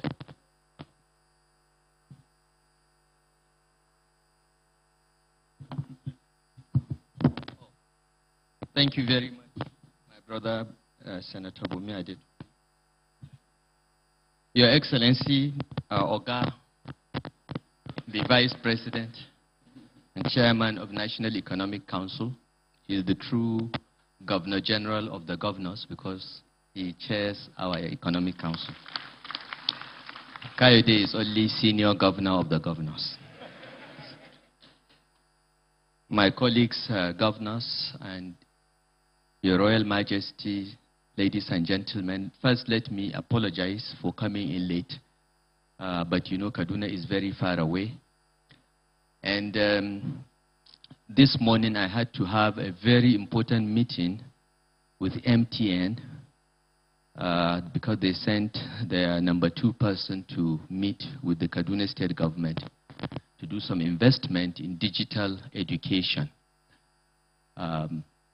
It was a very important moment for us because as His Excellency the Vice President will recall, when he came to our investment summit, His Royal Highness Muhammad Sanusi II announced that MTN was doing some digital education interventions in Africa, and Nigeria was excluded. And he forced them to include Nigeria, and Kaduna was lucky to be the state to pilot this. So it's something that we're doing not just for Kaduna, but on behalf of Nigeria, and that's why I got on my plane late. I apologize, Your Excellency. It is against all protocol for a governor to walk in after the Vice President has taken his seat, but our Vice President is a very humble man and allows us a lot of liberty. Oh, we thank you, sir. First, let me congratulate my brother, the governor of Ekiti State, and my other younger brother, Akin Oyebode, for the very good job they are doing regarding economic management in the state. Ekiti is not an oil-producing state, it's not a high-revenue state, but what this government has been able to achieve is truly incredible in terms of physical and human development, and I want to use the opportunity to say that. And this summit is quite welcome. We've been doing that for 6 years, and it has brought us nearly $3 billion in inward investment. So it's not a talk shop at all. If you do this right, believe me, you'll see the results in dollars and cents and euros and sterling to your state. To come back to the 3 questions in one that I was asked, let me start with human capital. I think for every government, and these 2 issues, both the recurrent capital ratio and human capital, are linked, and I will explain why. You cannot address one without the other. No government, no country can do better than the quality of its public service. No educational system can do better than the quality of its teachers. No healthcare system can do better than the quality of its healthcare personnel. Human capital is the key to everything. So, what do you need to do? You must upgrade the quality of your public service. The public service must be educated, must be competent, must be trained regularly, and be given tools and technologies to be as efficient as possible. Government must be run as if it is a private sector organization if you're to deliver on services. And you cannot do that if half of your workforce have the equivalent of diploma and below. You can't. Meanwhile, there are many young people with degrees, some masters, even PhD. They are walking the streets looking for jobs. Meanwhile, while the public service is full of dead woods that are afraid of switching on a computer. So what we did in Kaduna State from day one was to weed out ghost workers. That is very simple. But we brought in consultants, a former permanent secretary, and a development expert whose names I will not reveal because they will say I'm trying to market them, to advise us on public service reform. And the result of that was that, we got rid of thousands of workers in our first year in office that we felt did not make the grade. And we opened the door to bring in young graduates that we knew would be trainable, would be motivated to deliver services.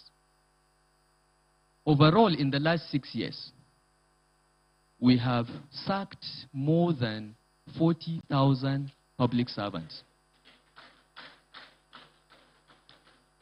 But guess what? Guess what? We've employed 45,000. Okay? So in terms of numbers, we have not reduced numbers.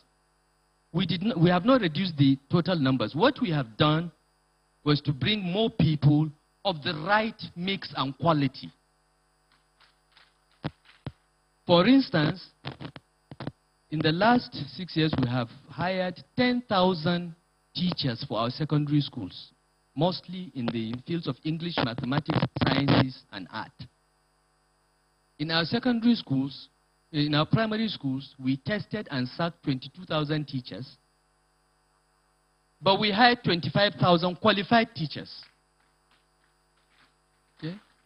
In the public service, we abolished cadres like executive cadre, typists, confidential secretaries, and we put a computer in each officer's desk. We trained them, and we brought in younger people. Just 3 days ago, we appointed the youngest chief executive of a parastatal in Nigeria, a 28-year-old, who is going to be the head of our Kaduna Investment Promotion Agency. 28 years, extremely brilliant. When we met today with MTN, the number 2 man in MTN said he was going to snatch him away from us because the boy was so bright. I mean, I didn't understand half of what they were talking about, blockchain and all that. But that's why he was there. We must give way to these young people to take Nigeria to the next level. So you must improve your public service. You must have more teachers. You must have more health workers. In the last 6 years, we have added the number of health workers in Kaduna State by 4,000. 4,000 health workers. Of course, it meant 4,000 executive officers and drivers and so typists had to go. But we brought in more people in our health system, in our educational system. So you must do that. You must have quality, but you must have training. We dedicate 2% of our budget to training of public servants. Every public servant must go for training at least once every 2 years. And we don't send you for training for DTA and ESTACOD. You go to proper training. Sometimes we bring professors from abroad. We bring retired judges from England to talk to our lawyers in the Ministry of Justice, experienced prosecutors. That's what we do. We don't send them to Dubai to go and see Burj Khalifa and come back and have a good time. We get them to get real training. You must train your staff consistently and motivate them. So that's one part of it. You must get a good functioning public service. And it must be fit for purpose, right qualifications, right training, right focus, and the right numbers.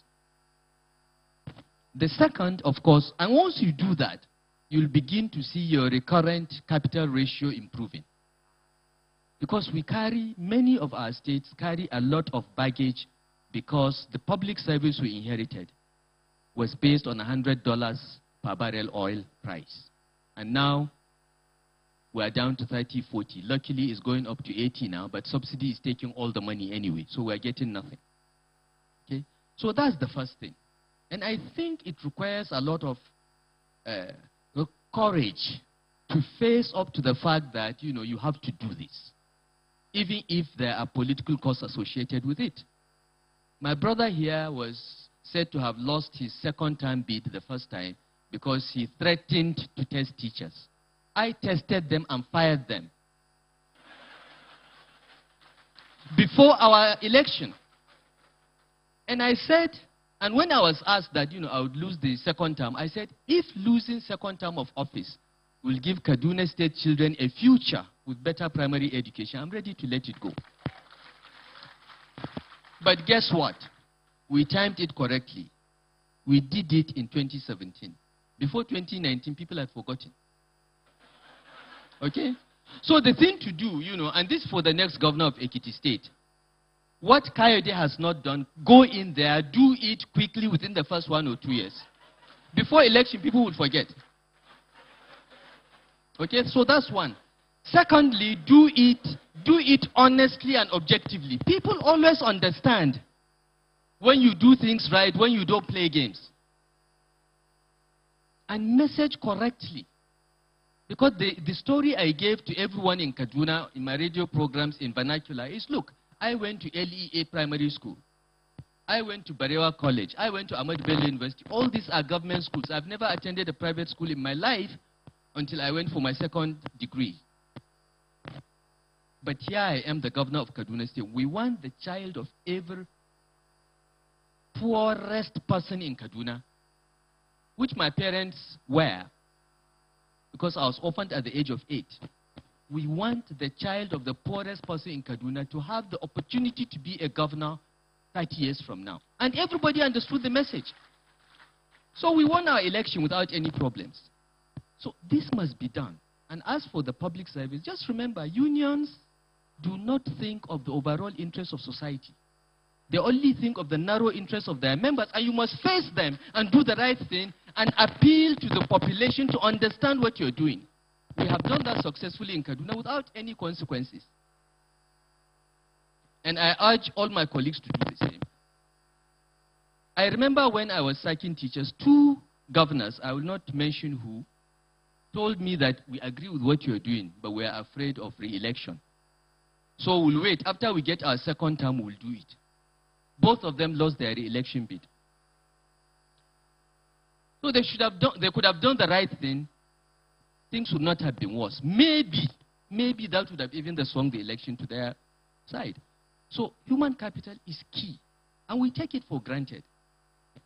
But it's the key to everything. Without human beings, without the quality human beings, you can't deliver anything. You cannot. The recurrent problem is, again, another problem that we've all inherited. And I dare say that the recurrent problem in the federal government is even worse than that of any state. But it is something that has to be faced. And many of our colleagues are facing that problem in different ways. In Kaduna, we made a commitment from day one that we will never submit a budget to the State House of Assembly unless the capital component is at least 60%. And whatever we need to do, we will maintain that. So, but why do you put training? Because this is another thing. You know, civil servants are very clever. Because recurrent gets paid without any checking due process and all that, they will pack in things that are capital in nature as recurrent. I will give just one example. Training. If you're training your staff, that is the most important capital investment. It shouldn't be in the recurrent budget. But because civil servants want to fritter away that money, they will put it in the recurrent part of the budget. It is not recurrent. It is investment in human beings. That's the most important investment. It's more important than investment in roads. So you also need to look at your budget and reclassify certain items that you know are being placed as recurrent just because it will be easier to get the money out. And you must focus and get the right mix. And if you commit to it, it can be done. We've done it consistently in our last 6 years. And I think every state can do the same. Finally, on security. Security is a big problem. I think my colleagues have summarized it all. The federal government is in charge of security. But with our armed forces engaged in internal security operations in 32 states, they are overstretched. This is the reality. We have only less than 150,000 officers and men in the Nigerian Army. The Air Force is smaller, much smaller. Navy is even smaller. The police was 400,000 when this government came into office. It's now down to about 300,000 because there has been no recruitment in 5 years because Police Service Commission and the IG are in court. Numbers have been going down. When I was elected governor, we had 13,000 policemen in Kaduna. Today we have 11,000. And the security problems are much worse. And remember, among those 11,000, a few thousand are carrying handbags of important people. Okay, Governor Erufai. Okay. So it's a problem. But I think, yes, my colleagues have articulated it correctly. Yes. And the APC True Federalism Committee has made the case that we need multi-level policing, not just state police, even local government police. In federal jurisdictions, policing is divided between the different tiers of government. In fact, even in unitary jurisdictions like the UK, policing is local. And that's how it should be. And this is the appeal we are making to the National Assembly as they look at constitutional amendments to ensure that this happens. But policing is just one end, because when you have better policing, and I think my colleagues have made the case, so I don't have to make any case for multi-level policing, we also need to have a more responsive judiciary, which means we should also federalize the judiciary, decentralize the powers of the NJC to decide how many judges a state can have when they are not near the problem. Thank you. Nigeria is the only federation with a unitary judiciary. It's an oxymoron that should be got rid of. If the governor of Lagos State wants 100 high court judges and he can pay for them, what is the problem? So we have made that case as well, and these things should be linked. I'll just say one final word about security, then I'll stand down. You know, there is a major difference between security in headlines and security in fact. Kaduna State has 46,000 square kilometers of land. I joke with my Southeast governor friends that the whole of the 5 states of Southeast can fit in Kaduna State 2.5 times. This is the size of the state. And we are smaller than Niger State. We are smaller than Borno State. To cover that kind of area with 11,000 policemen is almost impossible. So there are many ungoverned spaces in our state. But you see, when an incident occurs in one part of the state, very remotely connected with what is happening in Kaduna or Zaria or the metropolitan centers, people think the entire Kaduna state is unsafe. It is not true. Kaduna is not Lagos. One local government in Kaduna, Birnungwari local government, is 3 times the size of Lagos state. Okay? So when something happens in Ikeja, it doesn't mean that, you know, Ekwe is affected. It's the same thing, but even larger in Kaduna State. We have security challenges, but our investors know where their assets are, and they know that those assets are safe. And we've never seen the headlines of security affecting our inflow of investments. Thank you. But we must work on improving security. Well, more than that, we must stop this us versus them mentality and collaborate more closely. And remember, once upon a time, Boko Haram was only in Northeast.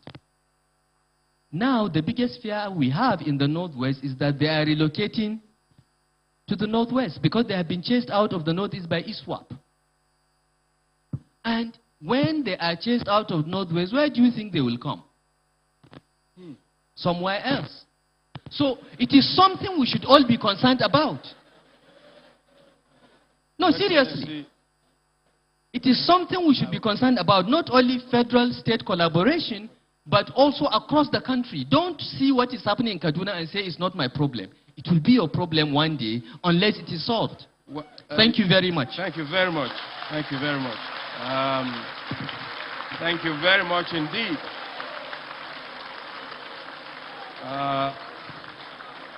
Thank you very much. Distinguished guests, ladies and gentlemen, we have to thank His Excellency, the Vice President, for opening our minds to all these issues in his keynote address, and to all the governors present from Lagos to Edo and lately to Kaduna.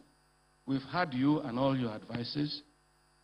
We've not prepared our election manifesto for the next round. When we do, we will take note of your advice and we will act accordingly, because every politics will have to be local. To the hosts of these events, we are grateful for changing the Ekiti narrative, restoring honor, and taking us afresh, for giving us an opportunity for this kind of gathering. On this note, I would like to thank all of us on this panel and say thank you and good afternoon. Shall we take a round of photograph before we depart?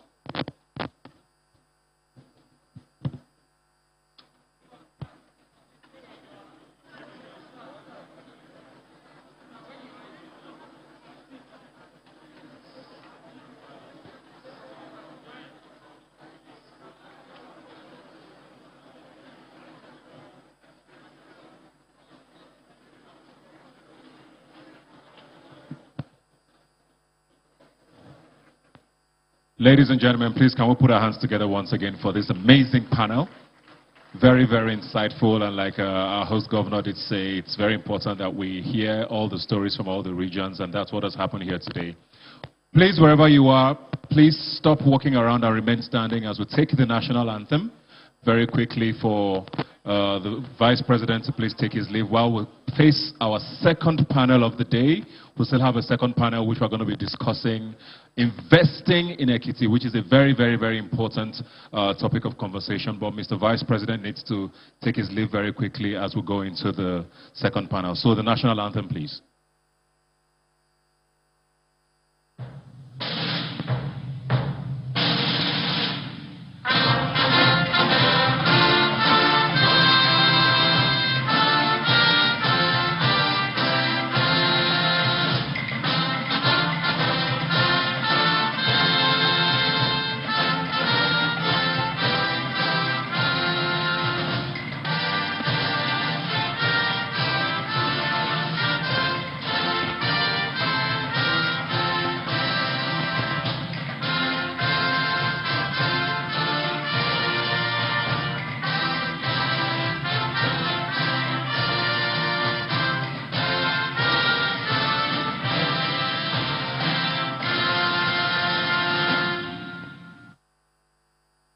Thank you very much. Once again, please take your seats as the Vice President takes his leave, and we'll continue with our second panel for the evening. Thank you very much, Your Excellencies.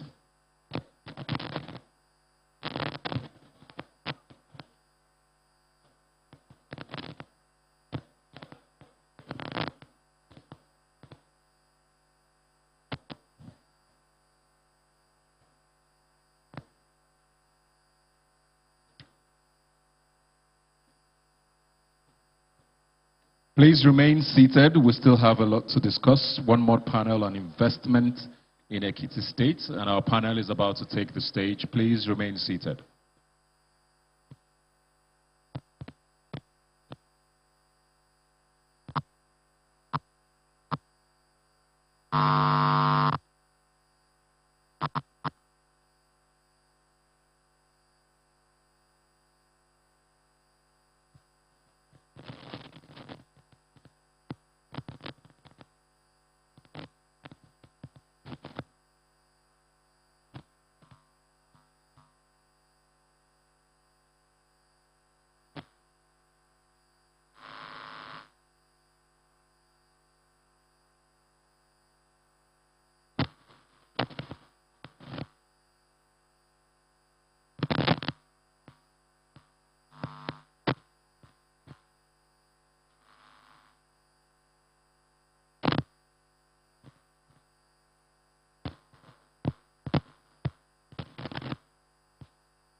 Ladies and gentlemen,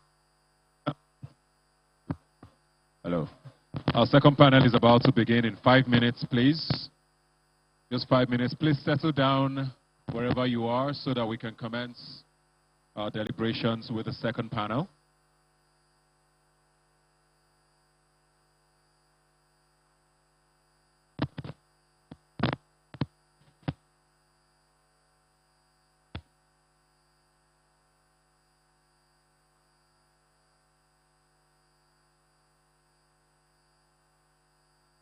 Yeah. Check. Yes, check. Yeah, check. All right, ladies and gentlemen, we're going to commence immediately with the second panel of the day. Check 1T. Check 1T. Yes.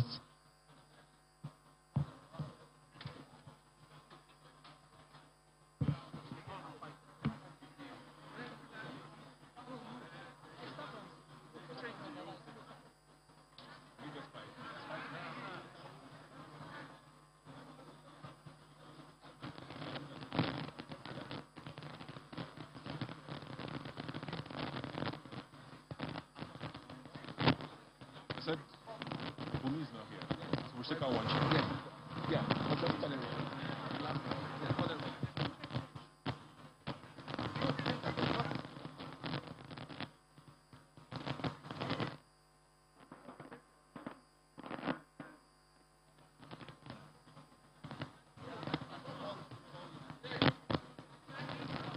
All right, ladies and gentlemen, it's time for us to move into our second panel discussion for this afternoon at the Fountain Summit. We're going to be talking investing in Ekiti State. Please, can we settle down, please? Ladies and gentlemen, please, can we settle down, please? We need to start our second panel discussion. Thank you very much. I'd like to call, first of all, the moderator for this panel, where we'll be talking, like I said, investing in Ekiti State and what investors should be looking out for if and when they decide to join us in making giant strides here in Ekiti State. I'd like to call on Ms. Yewande Sadiku to please join me here on stage. Can we put our hands together for her, please?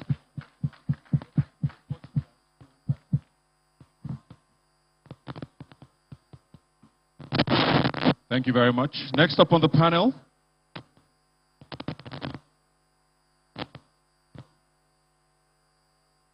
also joining this panel is the Managing Director for Promasidor Nigeria, who's here with us. Please put your hands together as I welcome on stage Mr. Bruno Grewers.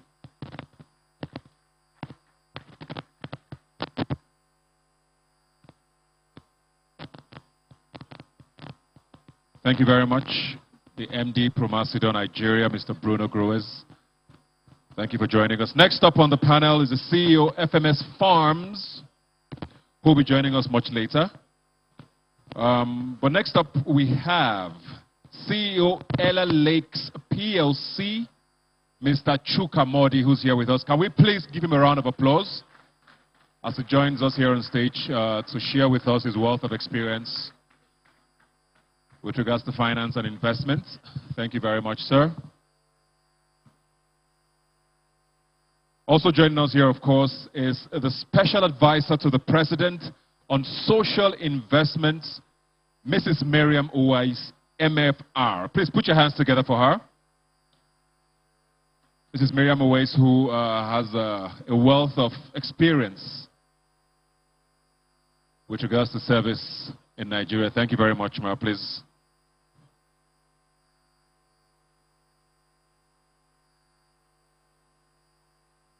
And last but definitely not least, someone who is a son of the soil.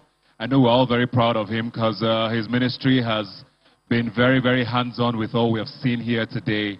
Honorable Commissioner of Finance here in Ekiti State. Please welcome Mr. Akintunde Oyebode as he joins us on stage. Thank you very much. Over to you, moderator.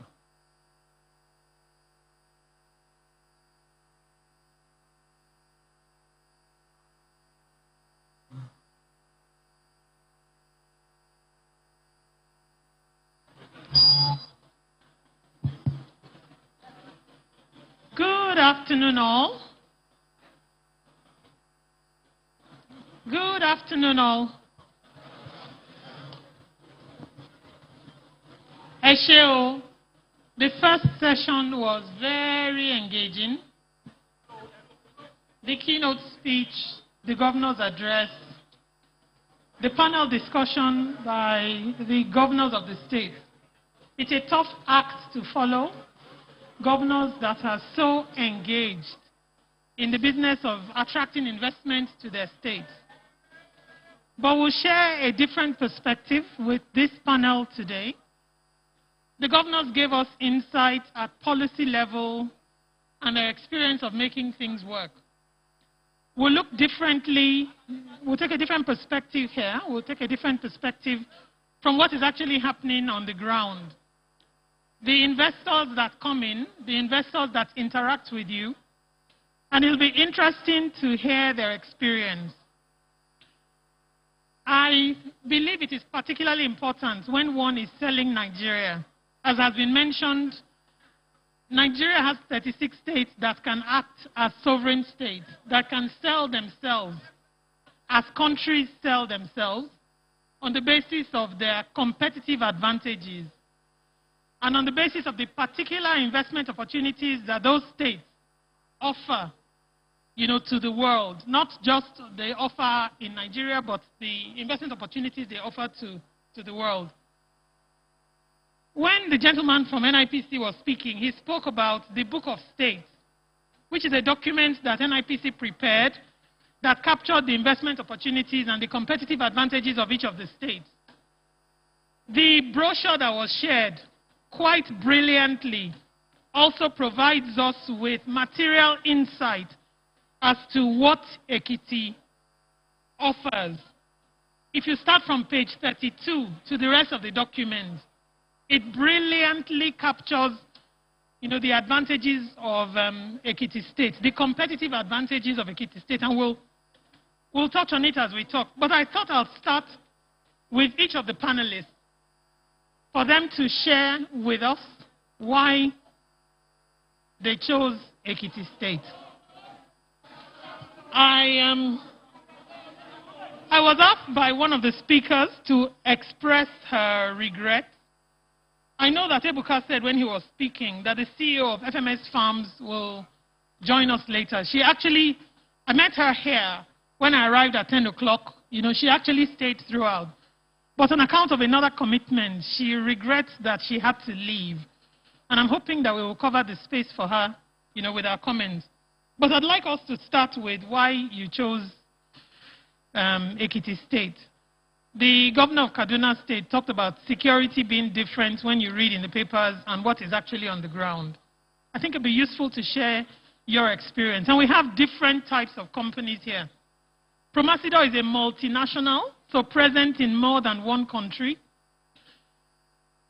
Ella Lakes is a company that is public and listed on the Nigerian Stock Exchange, so a different kind of company from Promasido. And Mrs. Uwais brings fantastic insights. Many times when we think of investments, we think of the financial value of the investments, we think in economic terms, but there's a social aspect that I think would be useful for her to share. So if I start with Bruno, again, not in any particular order, except that you're closest to me. So if we start with why you chose Ekiti State.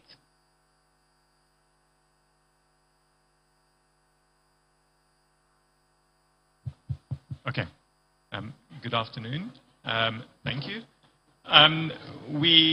Promasido is one of the larger food businesses in Nigeria, and we looked at how do we get into backward integration. So instead of importing the raw materials, how do we get into local sourcing? And one of the products that we sell is cowbell milk, and therefore we looked at how do we start a dairy business and dairy sourcing in Nigeria. And when we looked around, it was before my time, about 2 years ago, we looked at different states, but came across Ekiti State. And I think what attracted us to Ekiti State was the vision and the ambition of the governor and his administration. And 2 years down the line, I can say we probably could not have found a better partner. In our experience, and it's our experience, we're very, very happy. What we found in the administration here is an administration that really wants to enable businesses to be successful. And they pull that vision and the ambition through into actions. We now have been working with them for 2 years, and so we've worked with all the ministries, all the relevant ministries, all the relevant high commissioners, and we found a very, very capable team. But what I'd like to point out is that they are very pragmatic and practical in their approach. It's not about the talk, it's about the actions and the results. So for prospective investors, the team doesn't necessarily make you lots of promises, but they make commitments, and so far they have lived up to every single commitment they made to us, and they delivered it on time, and that's been hugely useful for us. And that's why 2 years down the line, when we started talking, the Ikun dairy farm was re-established only last year. We already have now milk starting to flow. As previous speakers said, we have now 80,000 liters every month. And by the time we're fully functioning and we have a full herd in a number of years, we'll be producing about 10 million liters per annum. And I think what I found very useful, as an investor, is they walk the talk. So what they say, you can hold them against it, and they actually do. And businesses in Nigeria, we are a big business in Nigeria, face a lot of challenges, as everyone knows. And some of these challenges is infrastructure. And the state has really, the government, and also with the help of their investment arm, Fountain Holdings, has really helped us with that infrastructure. So they built the access road, they delivered the access road to the farm, they reconnected us with the grid, they enabled us access to a dam, so we're building a pipeline, and they enabled us access to the land and with the right permits. The second biggest constraint, and it was talked about a lot, is security. And again, this is where the administration has really helped us. They, not only from a police perspective, but also they made sure there was a military post outside of the farm. And now they've also deployed their forest rangers, which are really, really helpful to secure our joint investments. So again, very, very helpful. And then thirdly, when it comes to red tape from a permits perspective, the fact that a year after the farm was set up, we are producing, we have cows, we are producing the milk, is showing that we get the permits, we can get moving. So overall for us, it's been a very business-friendly administration that is walking the talk and is delivering for business, at least for us. So it's been a very good experience. Fantastic. Thank you. I want to underline something he said. He said they don't make a lot of promises, because it's not about how many promises you make, but they deliver on all the promises that they make.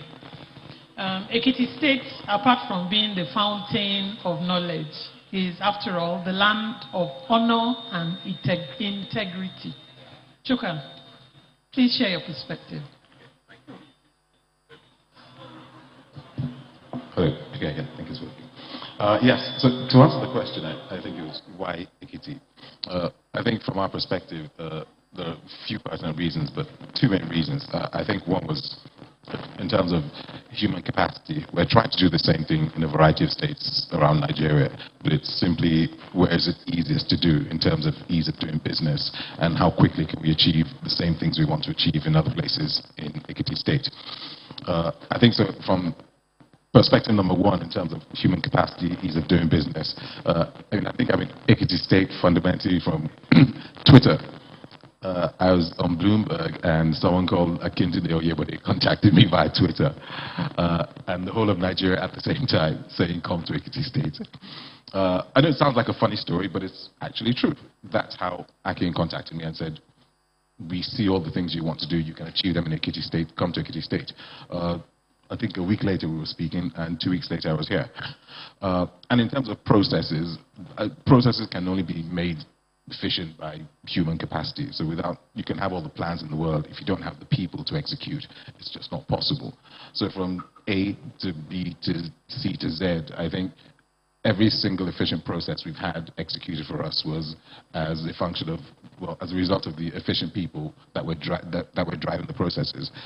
So I think, from the human capacity angle, our perspective, it's been very helpful to us. We've moved very fast, faster than, and in most places that I can say we've tried to work, and I've worked in most states in Nigeria. So I think, like I said to Aki earlier, the fundamental reason for efficiency is people, and that was one of the primary reasons. And I think the second reason is you have to be aligned with the people you're trying to work with. A lot of people talk about what they want to do, but they're not certain about the things that they're actually trying to do. And I think if you have a governor who is who believes in certain things and asks his people to focus on these things, then you have it institutionalized in terms of what they want to do. So a lot of states talk about sustainable development, sustainable agribusinesses, agroforestry. I think Ekiti State is probably the first state that I've dealt with that is doing it in a way that you recognize, they understand the challenges, they understand the processes, and everything has to be done correctly. So we're focused on a long-term agroforestry project with Ekiti State, and Ekiti State is the first state to take us through all the steps. It takes a long time to achieve these things. It can be dull, it can be tedious, but I think if you want to do things in a sustainable fashion, then you have to go about it the right way. And in Ekiti State so far, it's worked perfectly, so I think those are the two main reasons we're here.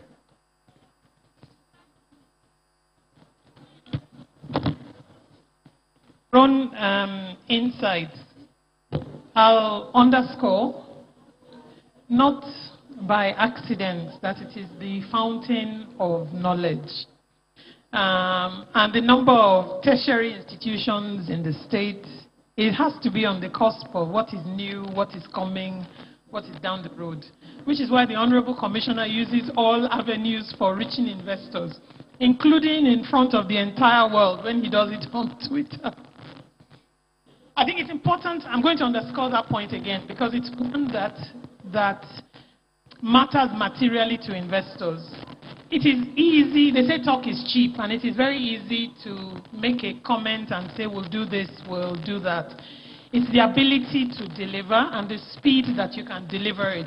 So I'm going to underscore again the fact that Ekiti is the home, is a land of honor and integrity. I don't know whether you heard it the first time. I didn't get the round of applause that I expected for the state. Clearly, it's not something that is just written on paper. It's something that investors experience in their interactions. So when we speak about investment, it's very easy, to look at the financial value. And a lot of values, were mentioned, particularly when the governor and His Excellency the Vice President were speaking. We look at it from an economic perspective. But what about social investments, Mrs. Ways? That's a material part of the work that you've done, in particular over the last 5 years, 6 years. Yes, good afternoon, and distinguished audience and panelists. Yes, I'm really encouraged by the conversation that was held this morning, because it is critical that we have the human beings that are driving the investments actually have their capacity built. This is more about inclusive growth. Having disparities between those that are educated and wealthy and have access, with those that have no skills whatsoever or who have no education, and there are many across the country that are like that. You find them going into spaces that are actually dark, like violence, like substance abuse. And there has to be a concerted effort to see how we can pull these other categories of citizens who are just as Nigerian as you and I into places that are productive and constructive, so that they can live a life of dignity, so that they can take ownership of their own lives. And the same things you were talking about, stability and security, this is what will assure in the long term of having the kind of investment that we require for growth. Unfortunately, over the years, we've had challenges with well, generally, the public finance system, they tend to look at infrastructure, the brick and the mortar, because clearly this is where the legacies lie, and this is where the contracts are given. In a 4-year term, it's difficult for a chief executive to be able to boast about the quality, the improvements in education and health. So those areas, the intangibles, have actually suffered, because it's not something that hits you in the face. Same thing even with the private sector. The private sector is more interested in returns on investment. So they want to see the impact and the profit they make almost immediately. These intangibles actually are just as critical. I'm not saying that it's not important to have returns on investment or to have infrastructure, but the truth is if you build a school, for instance, in a poor community, chances are if you don't address the poverty of the parents, the children will not go to those schools, no matter how nice the infrastructure is, because they'll be going to with the parents to the farms, going out to hawk, and you'll have empty classes. So there has to be a way of ensuring that those people who have been left behind are actually supported to come into spaces where they can access a lot of the opportunities that exist in our country. One of the things that is very encouraging for me is the adoption of the multidimensional poverty index as a tool for measuring poverty. It has 3 dimensions: education, health, and living standards. So it's not just about not going to school, it's also about your nutrition. There are weighted values for each of the dimensions of poverty that need to be calculated to be able to understand, how poverty permeates in many families, in many households. And one of the things that I'm very happy about is the way we have been able to collate data across the country and the National Social Register. And the Ministry of Planning here has done a great job. We have almost 50,000 households on this and almost 195,000 individuals. And you can get down to the facts, what kind of assets they have, the gender dimensions, the age. And so you can actually plan better. There's even a community profile, so you know how far the schools are from the homes of these poor people, where the secondary schools are, even the network providers, the access roads to those places. I think this is foundational, and it's very critical for us to be able to address poverty. I'm also very encouraged by the National Poverty Reduction with Growth Strategy, which again resonated earlier. It's a national strategy that has the governors as part of this conversation. But very importantly, it's important for us to have the communities leading.